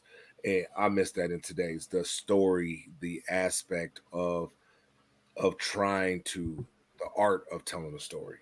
I missed that in today's current state of hip hop. Yeah, I mean, instead of just rapping, so because let me tell you something. When you played that, I think our first group, because when me and Diz met, I was still rapping, which I still get on some tracks, but more the producer, the arranger, and all of that. But we used to hear the Dr. Dre Swap Meet tapes, and how that him and Yella, all that, it didn't have no, and they even called them pause mixtapes and what. It was a transition. Everything made so. I started watching I watch movies for sound bites. So as soon as the movie stops, it's like this little outro that goes and then another piece that leads into the next. It was like theatrical. It was a production opposed to just I'm listening to this song, go to the next song. It just flowed straight through. They didn't give you a chance to lose your attention, like, because you would listen to an interludes and it would just go from that part to that part, like, and you're like, and then it's a little interlude here. Yeah, so I had a VCR hooked up to my mixer, so I would sample. I would sample right off of a VCR. You know what I mean? Like tape, just throw that bitch in. And do that, and I would do that in my mixtapes. That's how I would, like, I'd throw people off. They'd be like, "Man, can I get here $10?" Like, you can have it, because I'd always get people hooked with that little shit. Like, I'd always have, Dibs did it, Cheech and Chong shit, all that shit. Like, I'd always have some crazy shit. I used to get tapes. We had this one dude, my college roommate. It was this guy. DJ Mojo was up there in Detroit. Yeah. He was from Toledo. But also you had this dude called The Wizard. It never stopped. It was just like records, and you wouldn't even hear the whole song, and then it would be all this little commercials in between. It was just no pauses for you to lose interest. Yeah. And I like it's a production opposed to just slapping some songs in there. The interludes make sense, and it's what they call it, segues. Yes. Yeah. So, and then you listen to that from a Public Enemy album, from a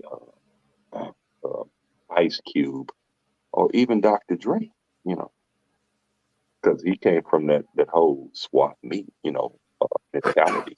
And it was crazy. And it gave us like, okay, we could make a hip hop production, that everything just runs through. It's like a mini movie. Yeah. Yeah. With it's the soundtrack for a mini movie. And I'm working on 2 now where there's no pauses on it. You might hear something echo out and immediately, bam, something come in, interlude comes in, and it's a piece talking about what's going to happen with the next song. So I got a question for you, because you definitely brought up a great subject as far as the transition and missing that.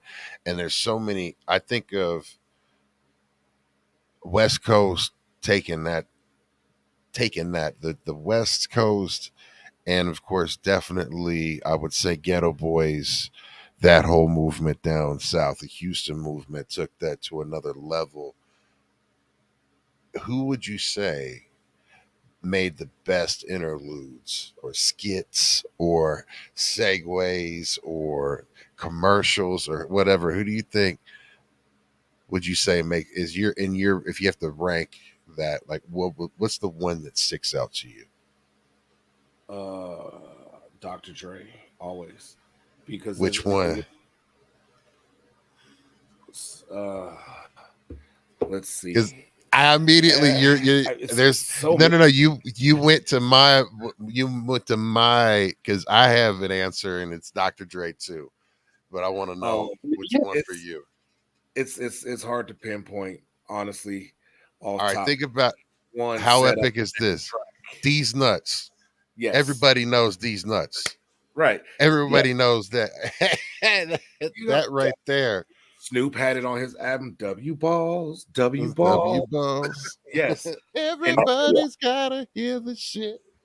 Yeah, and it just set you up for the next track, or it led you into that next track. And I just think we missed that in today. I even say somebody that wasn't even hip hop was Jodeci. Yeah, I think it's probably like that. The show, the album, the after party. Dude. You just all that it rolled, and like girl, I'm like, and then you just hear. I like Ludacris, some of his interlude. Like, yeah, go down there. That broken house. Like, you see that mansion right there. Like, yeah, we live next there. We live next. Boy, you just laughing. I heard a Ron's cast. He was like, man, the chick fucked for a cheesesteak. He said she fucked for Jack and a crack cheesecake. And it made you laugh, and then you go listen to the music. So it just kept your attention span while it was like, these dudes are funny. Like not only are they lyrical, but they got comedic chops. Yeah, man. Yeah, I think that was a great question where we probably should see some more albums. Because to me, mixtape, it kept that flow. And now mixtapes would just be a bunch of your songs that you fight with your label and you don't put out. And yeah, that's just okay. And then some DJ hollering over the middle of it. That's different than putting in, a little piece from a movie that you like. So like, I did this project with my younger brother and DJ Drizzle. And so everything flowed like that from that concept. And so one song finished, and then next here come the interlude. I sampled this from Saving. He got a song, it was called You Ain't No Dime, You Two Nickels Wasting My Time. So where they at? So I sampled this part from Saving Private Ryan. He said, you ever see this girl that she fell down from the ugly tree and hit every branch on the way down? And then the song come in like, doot, doot, doot, doot, doot, doot, doot. You ain't no dime. And it just made sense. Everybody was like, man, that's slick the way you did it. And so once people start hearing it, they're like, Fresh, I want you to do it just like that. So dudes want that. They want that, like the project I'm working on, like to find what your song is about. And I keep a Rolodex of movies and I sample stuff that might not, like we did a song called I'm Me. And so it was from Josie Wales. He said, Outlaw Josie Wales. Yeah, he said, Clint Eastwood. And so we had a song called I'm a Mean, and we sampled Popeye. I mean, you mean, you know what I mean. Yeah. Last night's sample, but I put that on top of it. And it started off with like, he said, when you're back against the wall, you get your plum dog mean. It was Clint Eastwood talking. So it segued into that song. So everybody's like, man, that's slick intro. So it gives a story, it gives a prelude, and then the outro is like, and then the outro, I found another piece to bookend it with.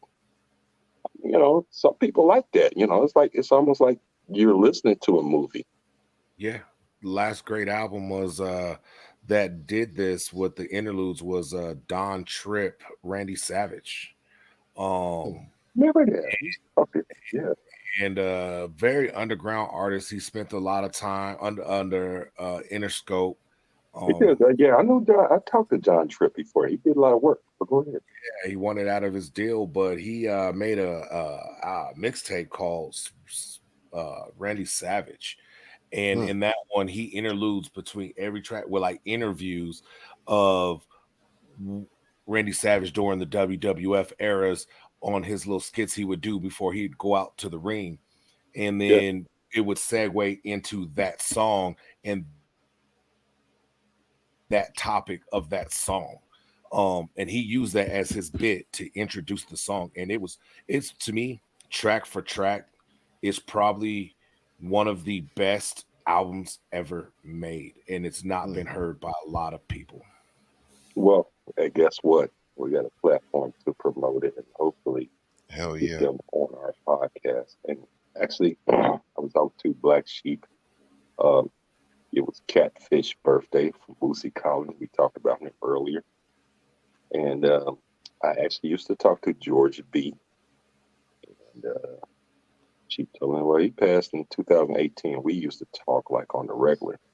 It was Boosie Collins. I remember I had all the beat CDs. I think you might have dipped already. I literally have an artist I'm working with named Brother IQ. And these beat CDs are surfacing. And let me get some backlog. Even my own brother was like, get to the song. Like, I might be feeling that song for that time in that moment. Like, I'm going to play the ones I don't like first. And then I'm going to play the one I really like. Yeah, this going to be a hit. He'd be like, next. So back then, did my little, was going to sleep, took my shower, had my food. It was like, called me, playing the beat over stereo over the phone. I was like, oh, what is that, man? I said, I already took my shower. I'm laying it down. Studio closed off. Because I had a compressor that you got to turn on and let it heat up for, I got one of them old school compressors. You got to heat up for a half hour. He said, this is fire. And I said, I couldn't even find the beat. He was like playing it over the phone. I said, who beat is that? He says, your beat, nigga. And I was like, when I realized, I said, you poo-pooed on that beat 2 years ago. But now it's relevant to him. So he's playing my old beat CD, and all of a sudden, like time and change. He got a new. He said, this is hot to him now. He woke up and we thought, like, I'll be on my natty shit. That's what the song was. So I don't shame people when they don't like, hey, I got something hot, you ain't feeling it right then. Because music is time. It's like, it's some beats I do, and then I go back and listen to like, oh, let me finish this. This is fire. Because sometimes I just stop. I'm like, yeah, let me go to the next thing. And it's funny how people and music it rotates. And then, sometimes you're ahead of your time when you're doing beats and music or even lyrics. And then somebody come back like, oh, now this is a cult classic.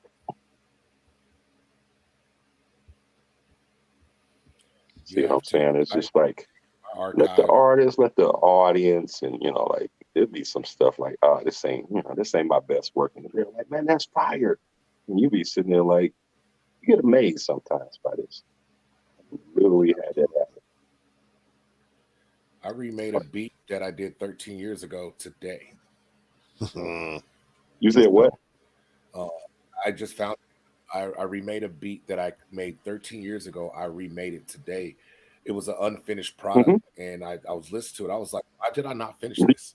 And then I went back and I redid it today, and I was like, yo, this beat is still fire today, with the upgraded sounds. And I was, you guys will hear it soon. Oh yeah, I mean, and sometimes you might like the drum set might be a little, sound quality. You should be improving to like, okay, I got a better system now, and I got better techniques, better compression.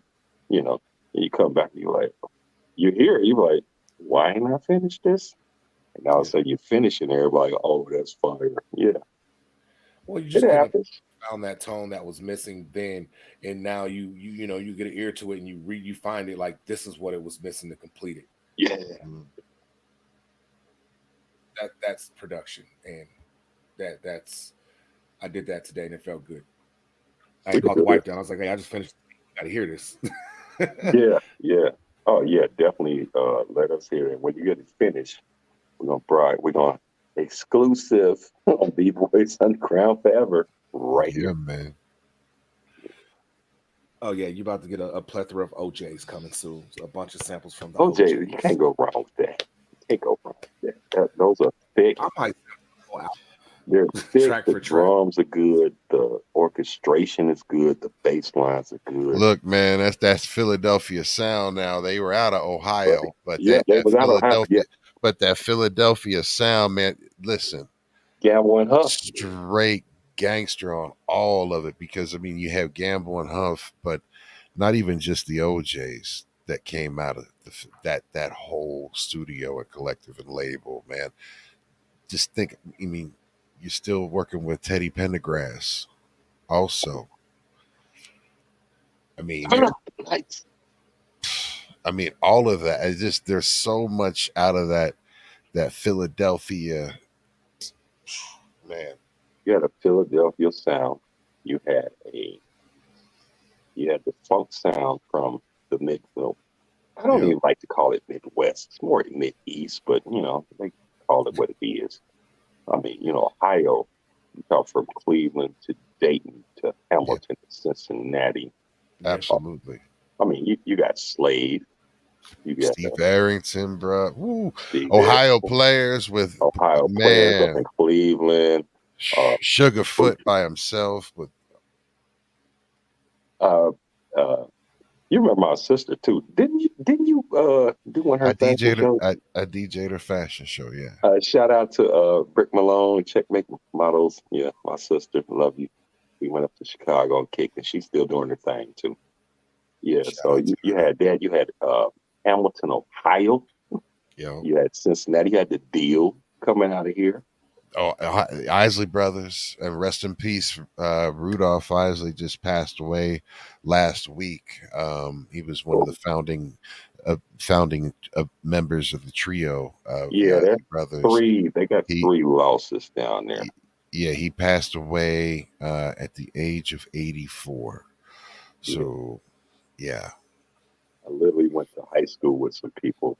Actually, I was at a conference and got to talk to Ernie Isley, but that's where, when I go back to Wiz and how Snoop was, Ernie Isley was not that dude. I was like, man, Lockland, Lincoln Heights, and he was like, oh, get me out. He didn't want to talk to nobody. So I was like, man, let it go. Dude, man, when we were in Miami at the Impact convention, listen, this is the craziest thing. So break this down. It was so this shit. How one of my memories of Ron Isley was At this time, he was still married to Angela Wimbush. Yeah. And You was there when he brushed us off.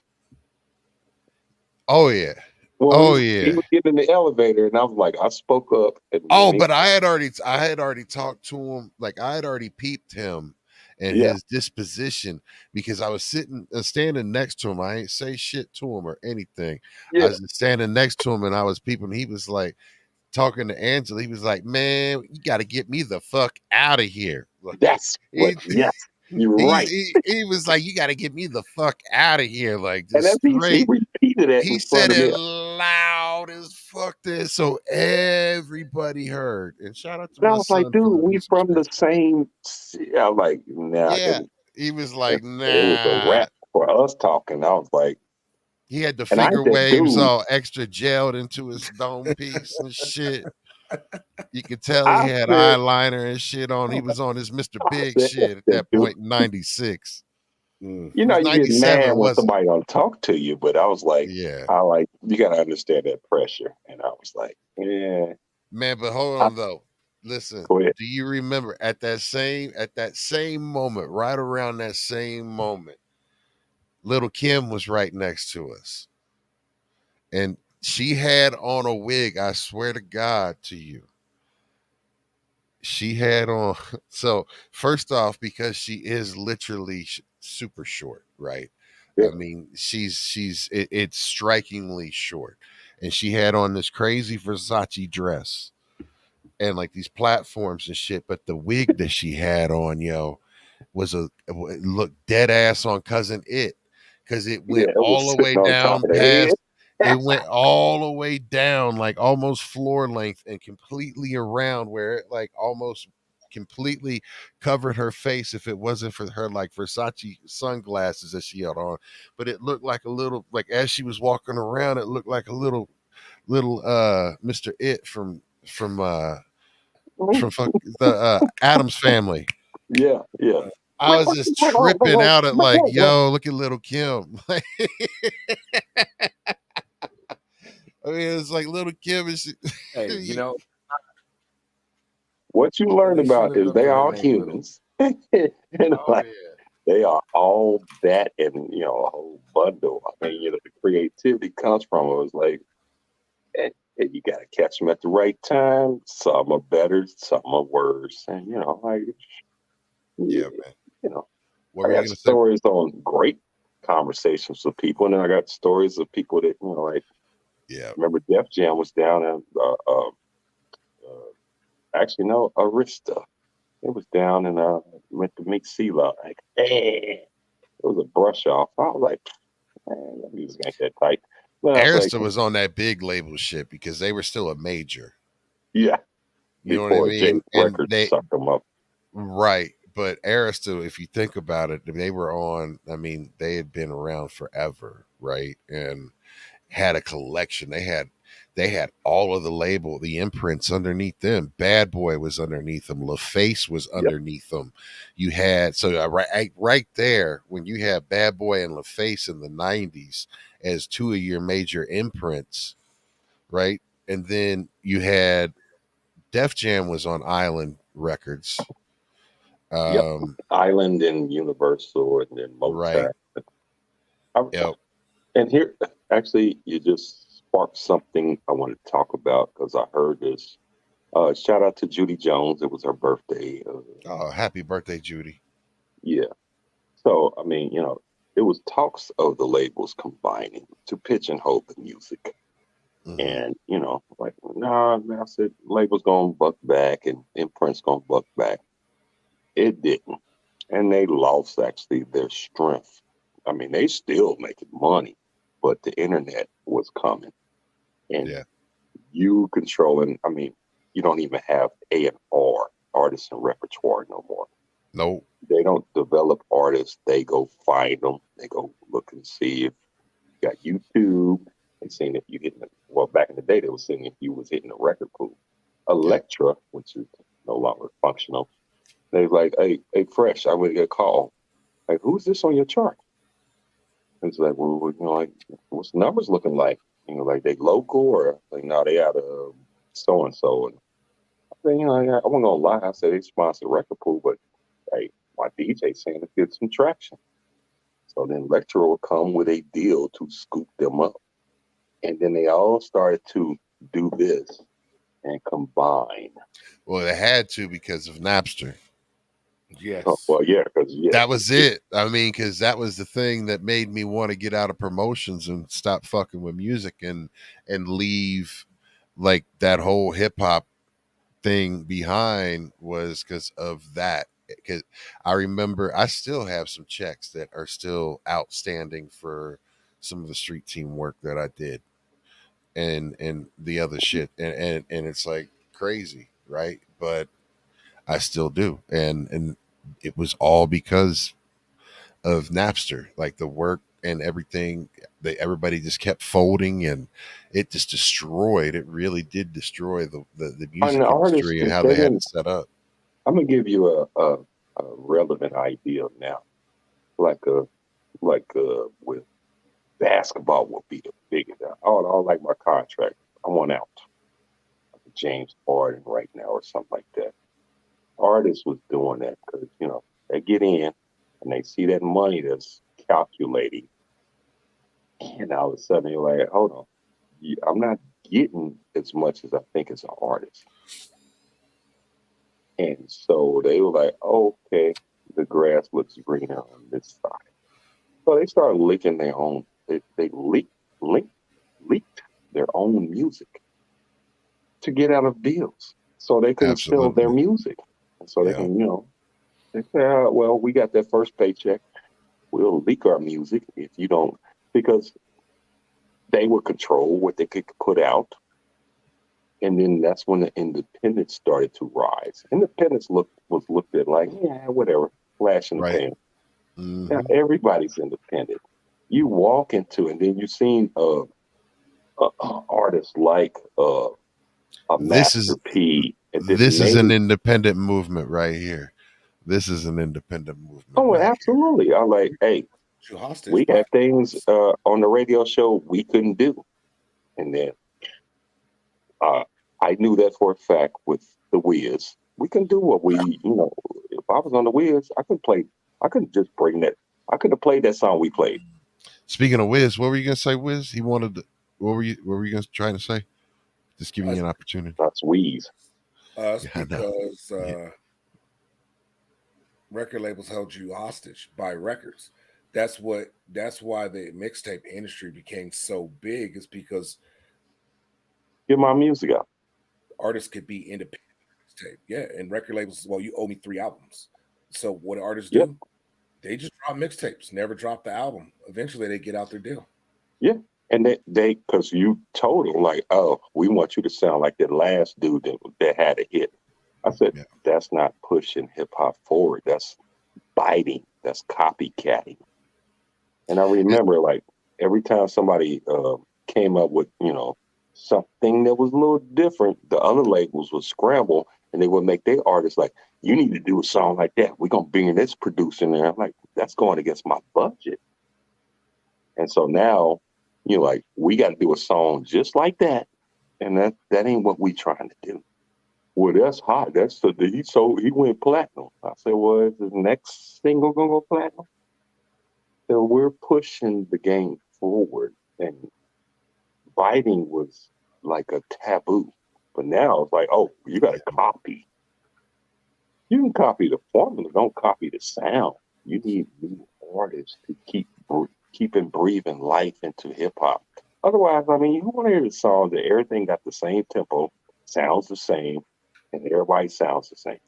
Well, speaking of, because this even bridges the conversation to what Weez had mentioned earlier about the interludes, right? And why isn't that anything that you don't get that anymore? Because Mhm. projects now are made as singles that they hope they get put on some playlist that someone will pick up digitally on these streaming platforms, and it gives you the ability. Never really at any time did you ever have access to an artist's entire catalog at one click. Never had we ever. You had to invest a lot of money and learn, and you had to buy the CDs, the tapes, the vinyl, 8 tracks. However, you had to consume it, right? And to Nobody track. hear and go deep, right? Oh, I have plenty of 8 tracks, Mike. Did you? Uh, You got any left? absolutely, I do in the basement. Yeah, Ooh, my dad had a pull out 8 track in the Z28, bro. He was gangster with it. Mm. hey, hey, I hooked up some crap that went to the 8-track to actually pull them songs. I was trying to, that's why I went into IT and computers and technology. I was like, it's got to be a way to figure this out. Yeah, man. But Absolutely. let me pick it back in real quick. Um, so when that started, actually, I lost my thought. Go ahead. It's gonna come back. Well, the thing is I got a that you question. had. Go ahead, Weez. No, go ahead. No, please. Okay, What I'm was your sorry about that, question? bro. Finish what you're saying. No, no, no. Go ahead. What was your What question, is bro? your advice to any artist right now? And this goes back into the question about breaking records. If you were to face with an artist right now and you were able to give him advice on how to respect the DJ, because the DJ is the forgotten person in the industry right now. True. Um, and you were face to face with an artist and he asked you to break his record, what's the advice you would give to an artist about the industry to get their records broken? To the industry. I mean, the one thing is that you got to make sure that you're in the record pools. There's a ton of digital record pools out there, and on all the streaming services too. I mean, you have the ability now more than ever to be in front of everyone and everybody, right? And it's all about your connection, and a lot of it is, quite honestly, knowing your meta tags, your metadata. You got to be able to figure out how to have your song or your project assimilated into the algorithm where it's going to pop up on searches and playlists and getting in front of people, right? So it takes a little bit of knowledge, but knowing how to get in front of, or like what they're called in the world today as impressions, right? So as of before we were starting, I was looking at G Fresh. Weez and I were talking about. I was reviewing the numbers for the video of episode number 1 for last week. So we're already at 299 impressions, right? And we had a certain amount of people out of impressions. Impressions means that it's exposed to person in front of them, right? It gets in front of someone's face, and then you have a click through rate, which there's something about whatever it is that you have that compelled a person to click on it, then listen to it. And then you have an average listen time, or like exposure time, watch, view, listen time.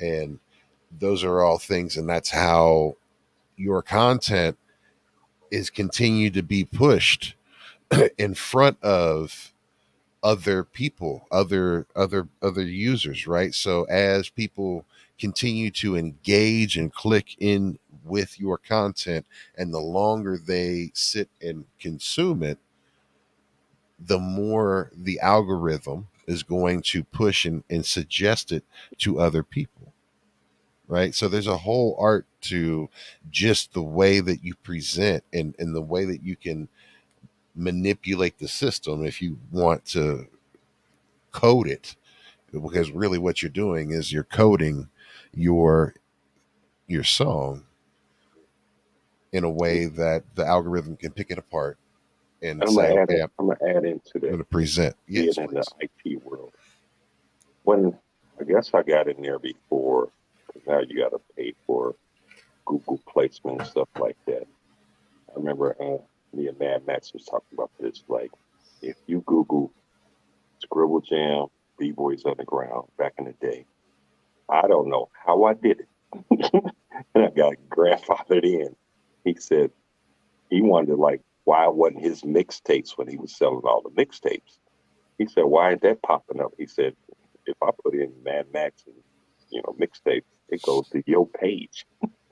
I said, well, we got to figure out how that worked out because I was getting traffic to my page because I had, I guess, the early meta tags was working.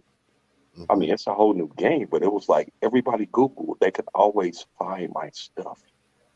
I didn't know what I did, how I did it, and then I did things on my website because I designed my own website at that point in time.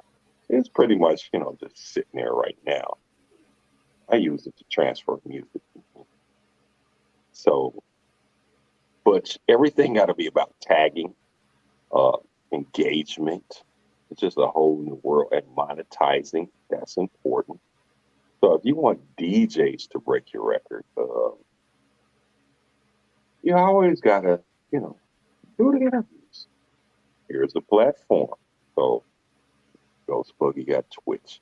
Get on here and you start to get his followers. They like it. Now it starts to branch off for you. And you just got to put your bread out there. And bread meaning like not necessarily money, but just putting it out there like more exposure.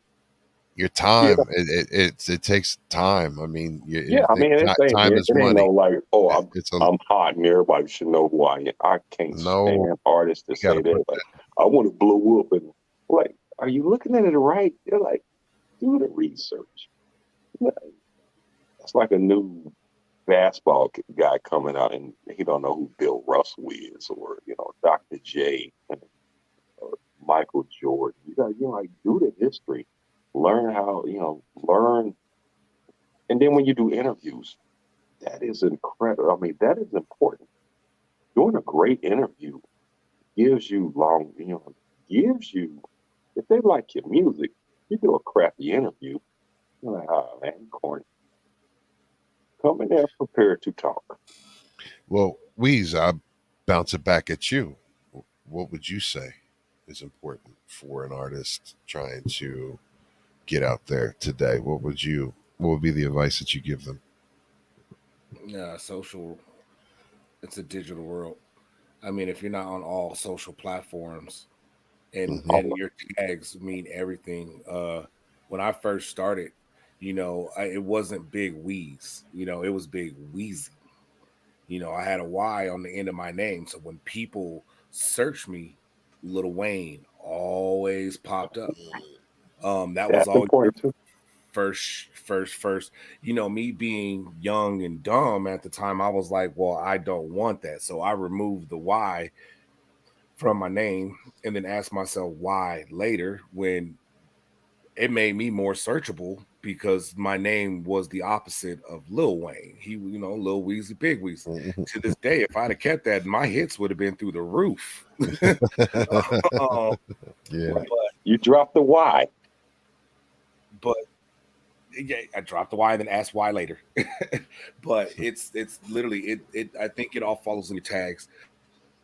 I mean, because if you hashtag something, and like today I was looking at beats online and listening to some things that were out there, and I would type in a certain artist, and the next video that followed or song that followed wasn't of that artist; it was of a like artist because they had that same tag. They had the same metadata associated with it to be able to present it. And I see you do it. And then even when you're putting music out, they give you an option to like put tags on, like, See, because we've lost the record store experience. That's the thing that I wish I need to actually take. They're getting to the age now where I should take them and they could appreciate it and not lose that, because there's a couple dope record stores out here in Denver. Really? There's some really good ones. So they got like everybody's out there. Oh, we got a lot of everybody's ever. There's some dope record stores. I took a picture with Woody. I didn't post that. Probably need to. I was like, man, they've been holding it down because remember we lost Record Arcade, Yep. Yeah, Phil's Records was always the spot, yep. like where my gold mine was at. We always went everywhere. Yeah, no, but I'm telling you, Phil's Records was Phil the was one on the that. west side. So the Phil's Records down there on West Side. Shout out to Nolan and Chris because they, Yes, I I was got, there too. I got so much from that record store below cost or free. Oh yeah, and that's what I got at Record Arcade, and then same with everybody's. That's why I have so many records. Oh, that's why Because you got all the Yeah, crates. see that? dude, someone would come in and sell their collection, and I'd be like, how much did you just give them in store credit for whatever that whole crate was or that collection? And they were like, oh, I don't know. See, they give me a number, I double it and be like, I just want that whole I just grab the whole collection and throw it in my trunk and then continue to shop. I I just be need like, to send you pictures though. Like, hey, it's getting cold down here, so I gotta sort this stuff out before it starts snowing. yeah, I man. But cleared my storage, so you had. Oh, I had a a picture. It was a. Remember they did the picture albums. yeah, Mary J. Blige. Now oh yeah, that's my wifey's favorite. And so one DJ was over there. He actually helped bring the crates in. He met me at the storage. He's like, Fresh, you got this? I said, oh no. I said, oh, I don't think you're gonna have that one. I said, let me go show it to my baby. She gonna claim that one because she loved Mary J. Blige. It's our picture album and I it's a know. picture album of Mary J. Blige. I've got one. And It's on so my they back there. found we found Raheem that was RZA. Oh yeah, Oh, yeah, you right here. it was so much good stuff in there. Was just sitting in the storage. I was like, I'm not paying this bill no more because they kept raising the price. John Doe from the 1200 Hobos came over. He was like, oh my God. So we're But going to. I'm gonna start taking pictures of this stuff. I threw away half that record pool stuff because it was like 80 copies of crap records that never went nowhere. And then you go down memory lane, and me and John Doe was like, he said, Fresh, how many of these artists you think still active? I said, not too many. yeah, Might have had a J record deal or some independent deal. I said, they alive, God bless them. But we found like the good stuff. I had a whole cove of good stuff where, I got Ruckus Records in there, not beatbox, but so just think about the experience that you have going through that music, right? But it's a physical experience, right? it is It takes your full attention. It takes energy to flip through flip the through all records, look at what it is, decipher what it is, all of this stuff, right? That's a complete 100% sensory experience. Now you don't have it. you compare that to signing into YouTube, Apple Music, Spotify, Tidal, whatever it is, right? You can find all that music It's a there. completely different. But no, the thing is though, is trying to get in front of people, right? So if you're not a household name and you're not on something, how do you get it? So you try to get yourself into these playlists that they have, like the trending playlists and stuff like that. But Money. it's such a difficult, yeah, you have to put some investment in it, but it's the experience of being able to consume music and learn about new artists at the record store was like also a communal experience because you were either talking to somebody at the record store like, yo, what just came in, what's hot, because I know you already listened to it all, what's the pro, like what's going on. If it wasn't, if you didn't get it from the record pool and everything like that, it was still a whole new thing, right? You were always paying attention to the release sheets, like looking at, okay, all right, there's a DMX album that's coming out in 2 weeks, or you see the whole schedule and the delivery drop dates and everything. That was, I mean, it was just a whole different way of consuming music and the way you were exposed to music, right? And you definitely were pushed in different directions at the music store too. because if they're playing something different on the record store, if you Oh, see they something play interesting, music in there, and then like you might ask, like, let me hear this record, or let me, and then it became yeah, CD. right, So I'm up there in Chicago, and somebody was like, "Ooh, it had, Mr. Diaz did some scratches on it, like Storm Children." Like, I heard about these dudes. They was in Scribble Jam. I was in the store from Cincinnati, and it was like, I was talking to him. I was like, he said, "Yeah, we got about 3 copies left." And so I was in there talking, and some dude walked in there and said, "Oh man, I've been looking for this record. I heard about this and da da da." And I was like, I signed his record.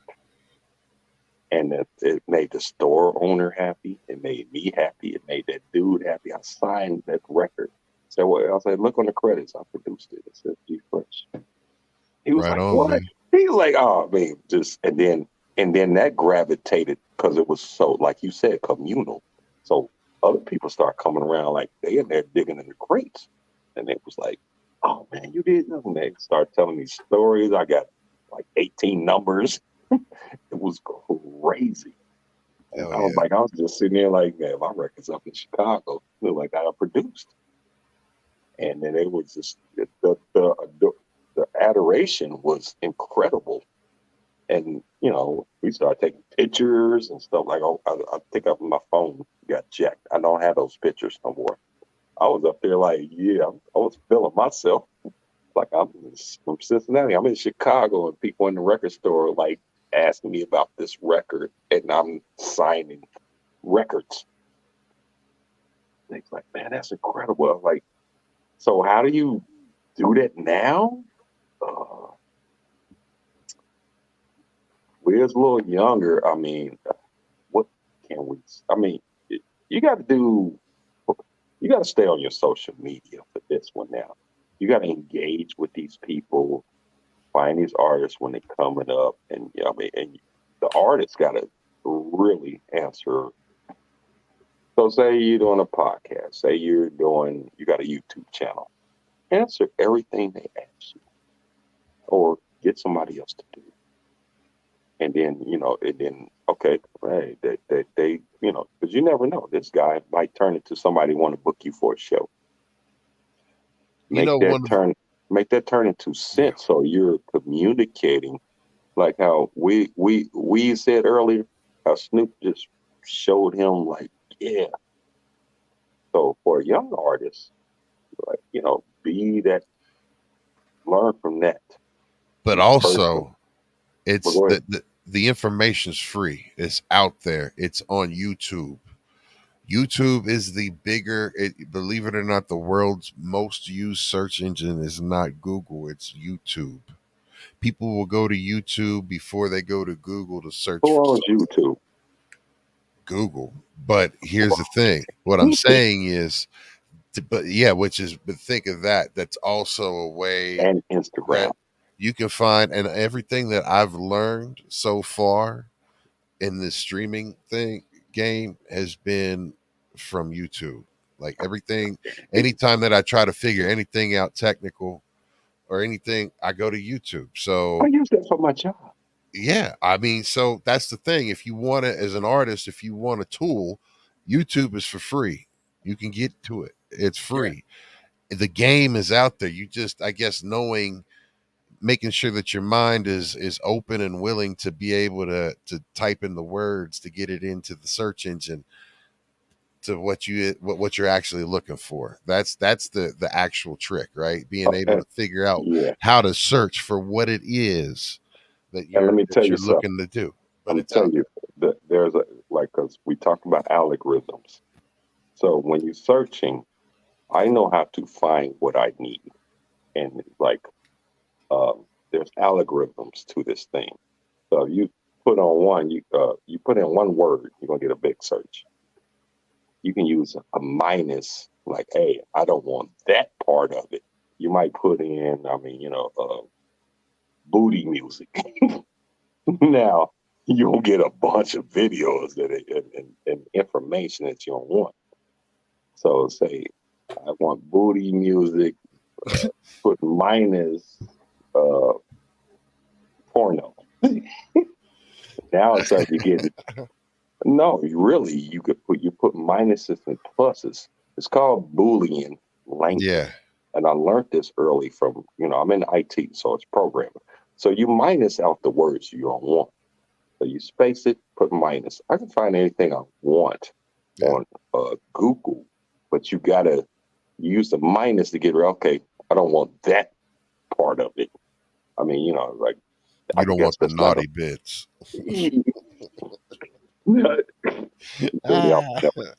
Yeah, but you put in the minus, like, minus naughty bitch. And now all of a sudden you get more information you want. Say you want to fix your garage door, and then you minus getting rid of sponsors. You want to get to YouTube videos or something like that. Yeah. Put in the minus, eliminate that. But the pluses too, and then also here's the plus trick too. Adds what you want, minuses eliminate what you don't want. And if you're looking for something that is spelled or phrased a specific way, then you put quotations around each of it. So you go, quotation, it's called boom, boom, boom, boom. End of quotation. This is before meta-tag. Specific search. Yep. So if you do That's third finger and don't spell it TH, spell it with 3 RD space finger, and then say record pool. See what you pull up. Just do it real quick. See if it hits my site. And then as a web programmer, you got to put that in there. If you come up with something that says G Fresh in Cincinnati, you see how that works. Yeah, it goes the orbital hip hop. See how that works? Yep. So they need to be able to tag, and because they got new, the way they can do it now, they can do that quick. Yep. So, but still, the game is do your interviews, get on like our podcast, get on other people's podcasts, get on different things where they can get their music out there, and just don't come half-assed. If you're not ready for this game, my father told me, like, you get into a business. My father had some. His name was Clyde Davis, and he actually good friends. My father met Danny Glover off of this guy. They was filming in Cincinnati, so they grew up together. He was signed to Atlantic Records. I don't know what albums he put out, whatever he did, but he was in town, and Danny Glover heard dude singing somewhere, and Danny Glover hired him for his birthday party. So my father went out, and he met Danny Glover. They went to a little bar and drinking, kicking it. He said, "Hey, Smitty, this is Danny Glover." And like Danny Glover, his first words was like, he said, "Getting too old for this shit, Riggs." Huh? What you say? Glover, I'm getting too old for this shit, Riggs. No, he said, "Hey, how you doing, Smitty?" That's my father's name.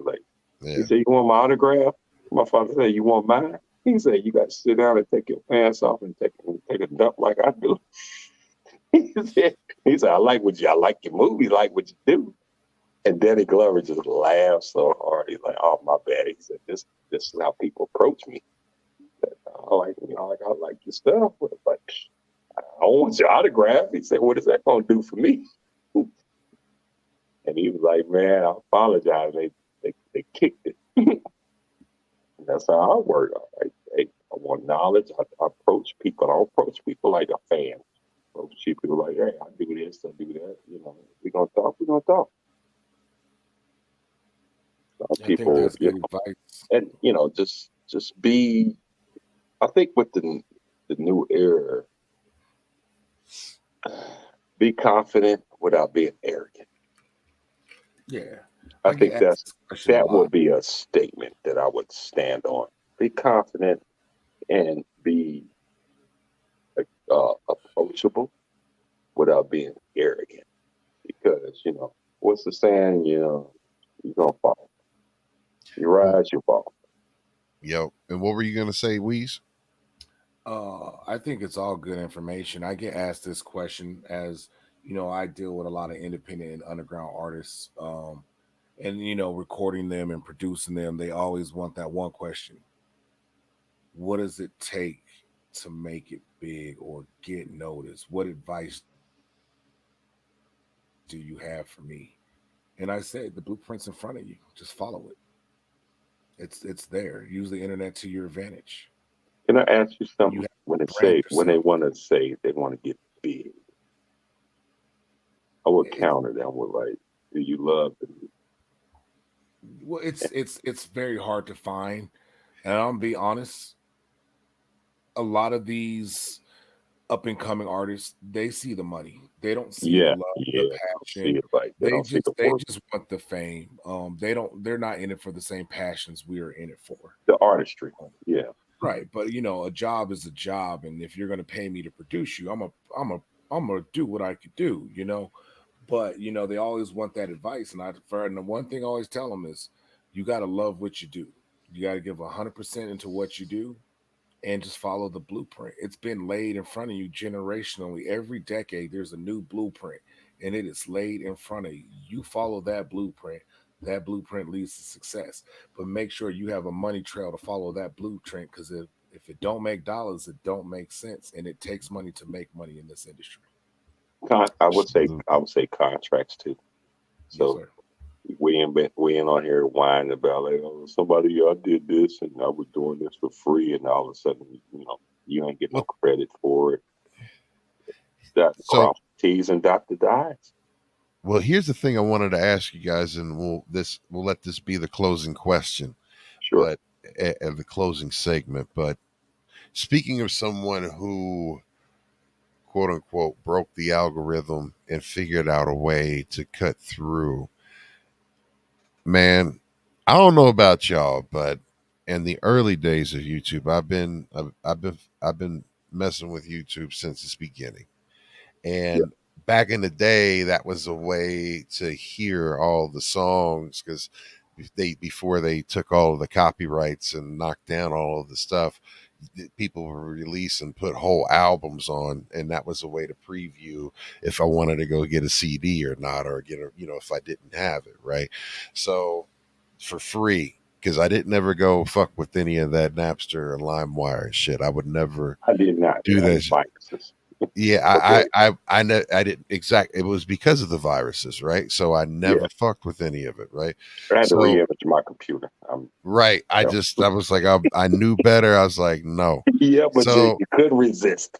right, so YouTube was a great way to find songs, but an artist that figured out a way to do it better was Soldier Boy.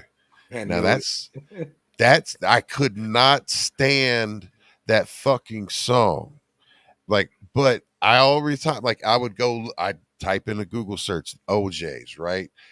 Help. Boom, OJ's help. I go type it says OJ's help, best version, right? Good clean Mhm. copy, whatever. You click on it and all of a sudden you hear you, and it's like, what in the fuck is this? Right? And then all it. Yes. every time, so he was so good because he figured out like the most common searched songs that people did and looked for on YouTube, and had a channel that generated a lot of clicks because he had all these different songs. But when you click on it, it would be a picture of the album cover or whatever, but all of a sudden you hear his song come on, right? And then all of a sudden I started hearing the shit on the radio, and I'm like, what in the fuck is happening? Because it's like that bink, bink, bink. I'm like, what the fuck is this? Like that, even from the beat to all of it. I mean, that talking about an artist that made it, and also he made kind of the point that you made earlier about someone playing bad music repeated over and over and over again until people catch on to it Yeah, and they yeah. groove with it. That's one that definitely did that, right? Yeah. That's Mhm. I mean, did you guys honestly like that song? 100, honestly. I had daughters at this time, and that Superman. And then when I figure out what now they talking code like we talk code about songs we knew. When I heard what it meant, I was like, "Are you serious?" uh, it was DJs in the club, and they fighted rubbers in the club. Oh, well, at least you was protecting yourself.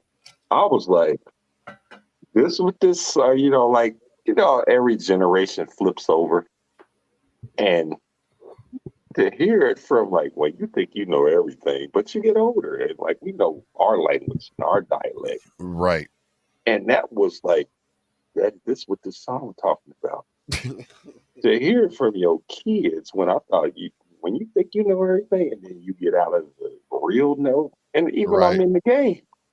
Someone, the first person told me that, I was like, what? I had DJs telling me what was going on. I said, man, this is. I said, I know we did some stuff. So if he put that in the algorithm, I know right now you can search mine. So if he did it, so meta tags is Yeah. important. What were you gonna say? That has to make some sense to promoting your own thing, and hopefully, Absolutely. you know, Now, what what were would you I gonna say say, to drop Weeze? to the young kids? I mean, get on your grind. Make sure you got a good product. If you're serious, because it's a hobby for some people. I done made money off of this. I think everybody on here that made money off of. I was self-employed for 10 years, making money off of hip hop, and and still giving the love back, and getting a new artist. Like, yeah, I like what you're doing. I hear their music. I like it. Word. Now it's like I would say this to Weeds when they ask you, do you like the music? Do you love hip hop, or you just want to be rich? You want to blow up? Because there's some people that don't, might not. Like, you can get a local little club following. I know these dudes. They cool. They making substantial, decent money. They're not gonna make who would be hot that you say was making big dollars right now in the rap game? That's a good question. Who's making big dollars in Well, the rap game? let's finish the other question though, bro. We didn't get a chance to have Big Weeze answer the Oh, other my question. bad. Go ahead. Uh, I was Weeze, do you still 26 years. remember? Yeah, All I, right. Yeah. was- I Yeah. was 26 years old when Crank That came out. Well, Yeah. who? I was Soldier Boy, Oh, okay. so I was in the club doing that Crank That. You did the dance. I did the dance. I was still young in the club, partying, chasing women. They was out there on the dance floor. That song brought me out on the dance floor. I did it. They was doing it. It grabbed attention. Yes, it did. It, and that's what it is. And the thing was with Soldier Boy and how he broke the internet and the algorithm. It was so many different people released the Mhm. song. So when you searched it one time, it came up from this channel, this channel, He this created channel, all this those channel. channels, man. Correct. And he Is that released that still song happening now? thousands of times with different cover. Well, and that's how you make it on the internet. It's not, okay, let me create my one channel. I'm going to release one song. More than one. If you Yeah. release your song multiple times through multiple channels, you're going to double your audience, you're going to double your plays, you're going to double your hits. Soldier Boy, genius. It made him rich. But man, What's the last song we heard from Soldier Boy? Hey, genius is what he is. I remember Busy Biz. You remember Busy Biz? yes, sir. He said, man, I gotta play this song called Booty Meat. I guess that was the second single, Booty Meat. And I laughed so hard. I'm like, I'm gonna click on it because booty meat. That's gonna make me laugh. Booty meat, and I kind of figured what it was gonna be about. Girl with a donka. But he already had it like, ooh, Soldier World, super,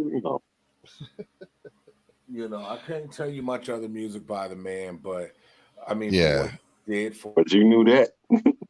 Everybody the did. yeah, And actually, that he was a changed it sample from another and artist. He sped it up. I mean, well, the producer did. Because I remember we got something in the record pool. You weren't around for this, Ghost. But I said, that's the same song sped up. It was somebody else that was kind of popular, and he took that sample and sped it up. And that's what, ooh, that's what's the. Yeah, Crank That, the instrumental was a beat that was remade in Fruity Loops.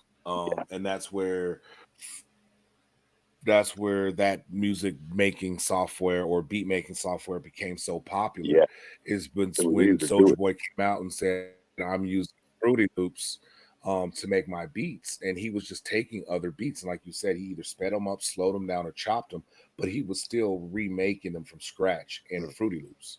Um, and that's what made that program as popular as it was back then, to where everybody was like, I don't need an Ableton, I don't need a Reason, I'll just go to Fruity You Loops. had some dope hip hop producers that, Yeah. like you had Reason, you had Fruity Loops became like the new thing. And I guess they gave you a good sonic and they gave you a way to slap them beats and like sample in segments quick. It was a very visually easy, intuitive software to learn compared to Oh yeah. trying to learn the menus of an MPC Oh hell, the or NPC is anything horrible. anything else, right? You know what I mean? There's limitations of the machine where there's really all of the limitations of a machine, an actual out piece of equipment, are gone. Your only limitation is the computer that you're using in the processors, the ability of its processor. Because it was They endless. got standalones of machine now. Oh yeah, I know they do. And everybody's coming to a whole dog where you don't even need power. You don't Well, need yeah, it no more. It's crazy. NPCs have standalone NPCs that Yep. And are they all live follow and suit. yep, batteried out. But no, I Now, mean nothing can beat the ability and the power and the accessibility of like what Wheeze is doing though too. I mean, you've got your MIDI keyboard as your interface, but man, there's people that are making with just a regular laptop though, as far as anybody that wants to get into the game compared to whatever.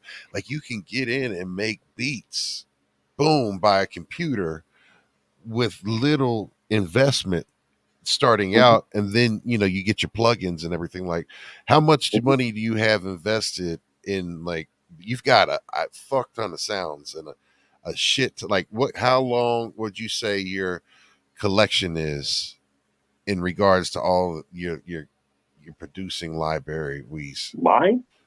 No, on Wheeze I'll get. Oh, go ahead, Weez. Um, Seeing that I just started over fresh from 13 years ago to last week, because I made a promise to everybody who tuned into the podcast last week Yes. that I would start dropping a track once a week. So I went out and bought it. Yes. Right now, I am invested $650. Boom. What'd you invest into? So right now, I just got a PreSonus setup going on right now just for the podcasting. And then I got a little mic stand with a microphone to start, doing some pre-production. Nice. So pre-production. So like, hey, I can get you probably past demo ready, and then after that, you're ready to go. Yeah. So I you can got record. You can record artists. correct. Yeah, and PreSonus is pretty good. Yeah. It's like I was telling Boogie, it's the 25th anniversary bundle, and it was a very legit bundle. I like everything that it's come with so far. It's dope. But yeah, so right now about $650 invested. I bought it all last week, and went Oh, down to the Guitar Center, bought what I Mhm. needed to buy, and we was good to go. hell yeah. Hey, we're gonna need sponsorship for Andy and them. 'Cause I used to do this with all the DJs. Well, we remember Mars. We had Sam Ash, and Yeah. I said, "Hey, anybody want equipment?" And they was giving like 20% off. So we made them They sponsored Scribble Jam. Yep. I said, "I'm gonna send all my people your way." And you know what I did? I said, "It's 3 other games in town, or there's online music friends." I said, "You want to sponsor this show?" Hey, so if any of y'all listen to the podcast, Sweetwater.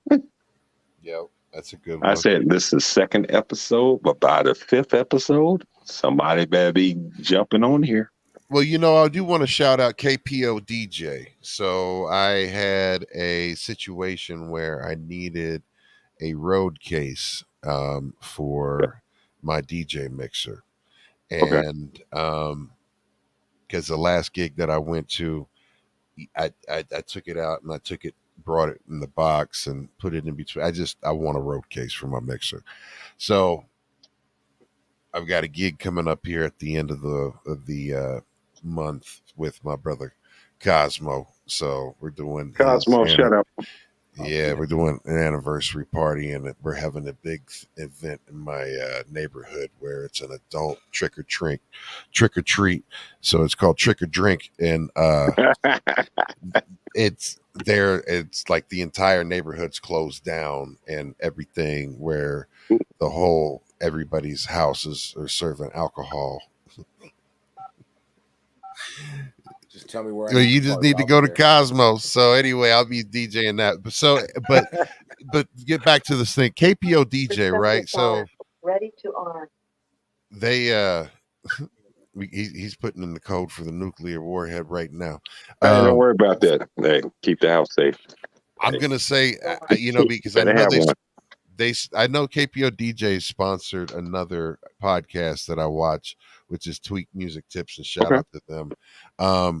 But I did business with them, so I needed it by a date. I called them, I ordered it because it was on their website as it was available, right? I ordered it and I called Monday, was like, yo, when's the ETA on this product gonna be? They straightforward told me, oh, it's actually just found out it's on back order.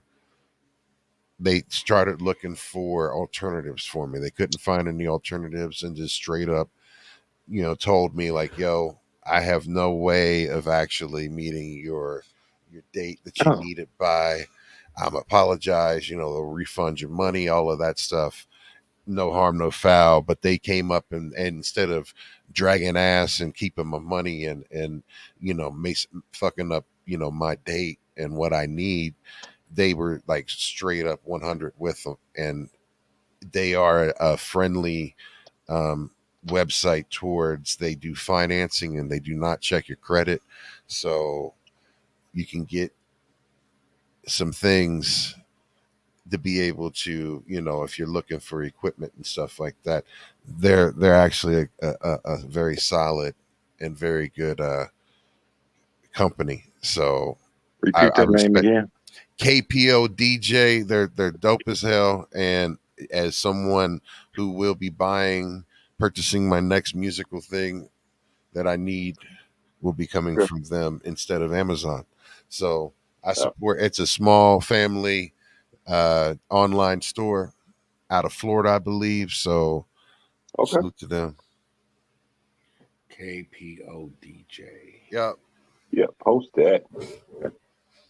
we can clip that commercial. Yeah, hey, you getting it free, and I'm it's on gonna the stay website free. right now. It's gonna be one of our first sponsorships. Come on now, Hell chopping yeah, them man. up. Let's roll with it. I am on their website right now, and they got some good prices. Yeah, and it's real easy too, because all you have to do is sign up and become a VIP member, which is basically signing in, creating an account with them, and then you get a automatic like decent little discount off of, you might get like 10 to 50. It depends on the product, what kind of percentage you're getting a discount off of, but you'll get a discount off of some products and stuff like that. So sign up for them and check them out. Mess The with them. next move is, hey, y'all sign up for our link. Yeah. Send us out. You know how we thinking. Yeah. Man, So, we talking big boy business here. Let them know that B-Boys Underground Forever sent you Yeah, that if way. you listen to anything we talking about, I mean, we spitballing. We ain't playing no music. We telling everybody who we are. We talking about this music. If y'all listen to us, you're going to learn some game. And we're going to get people to talk about game.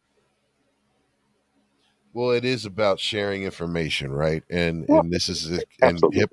and hip hop started as a community. It was all about the different elements and how they interacted, and it was a focusing of energy in a positive manner instead of, resulting or resorting to other negative means. Channeled energy into hip hop and saved a lot of lives and gave a lot of people opportunity and has shaped. A different out opposed to like, hey, turn your energy into this opposed to gang violence. Yeah. And that was the biggest thing for hip hop. Yeah. And it's actually, it's crafted a life. I know it's shaped my life, right? And decisions I've made has just been based off of, my love for the music and my willing or wantingness to be a part of it in any way that I possibly can. So, I think we did it for the night. We're going to wrap this up, fellas. So, shout outs. We'll go around the horn. Let's see here. We got to get this popping right here, though.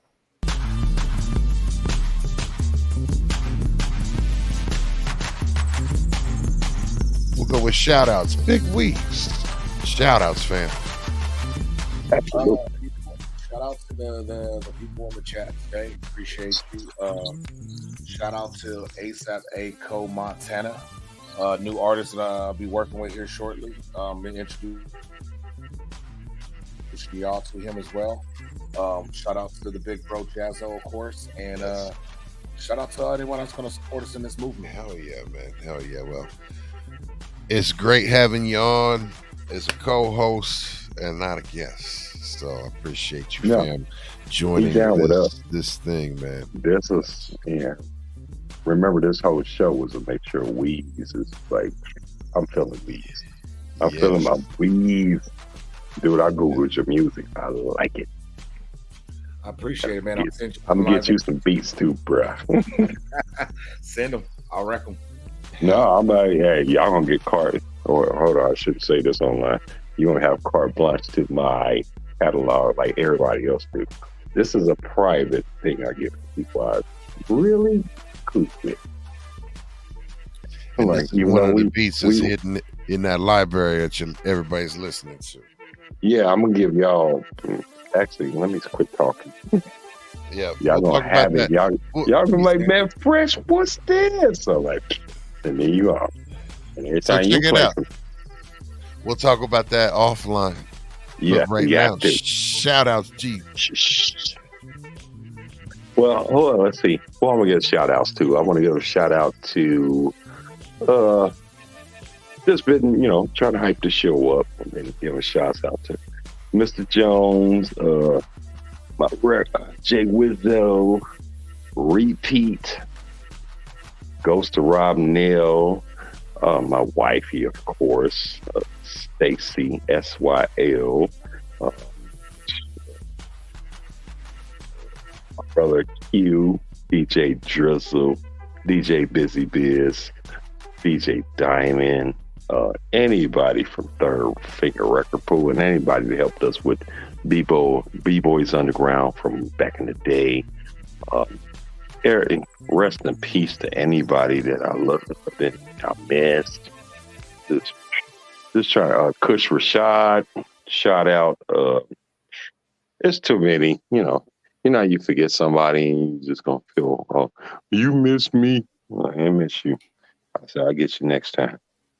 So everything we doing is about building this culture, doing what we do to give everybody else a platform. The platform is incredible, and we're going to help any future artists that want to come to us and talk. And then we're going to be playing more music a little bit later. But right now, we want to let y'all know what we're doing, and that's to get the vibe, get the pulse, and keep it moving. We on hip hop. Yes, sir. B-Boys Underground forever. Forever, ever. Yeah. Yo, I appreciate each and every single one of y'all. I'm Ghost Boogie. Thank you, gentlemen. Thank you, G Fresh, for agreeing to come out of retirement and start this thing up again. Thank you, Weeze, for becoming a part of this and already contributing tremendously as well. And I want to say thank you to, of course, all my usual suspect family. Again, we have another podcast. If you tune in at a different day and time, it is on Mondays and Thursdays. You can check it out. Check me out then. But thank you to each and every single one of y'all that's been with me along the journey, and I'm looking forward to continuing our journey further in this thing called hip hop, for the love of hip hop and all the four elements. So we are the B-Boys Underground forever, ever. Much love to each and every single one of y'all. We up out here. Peace.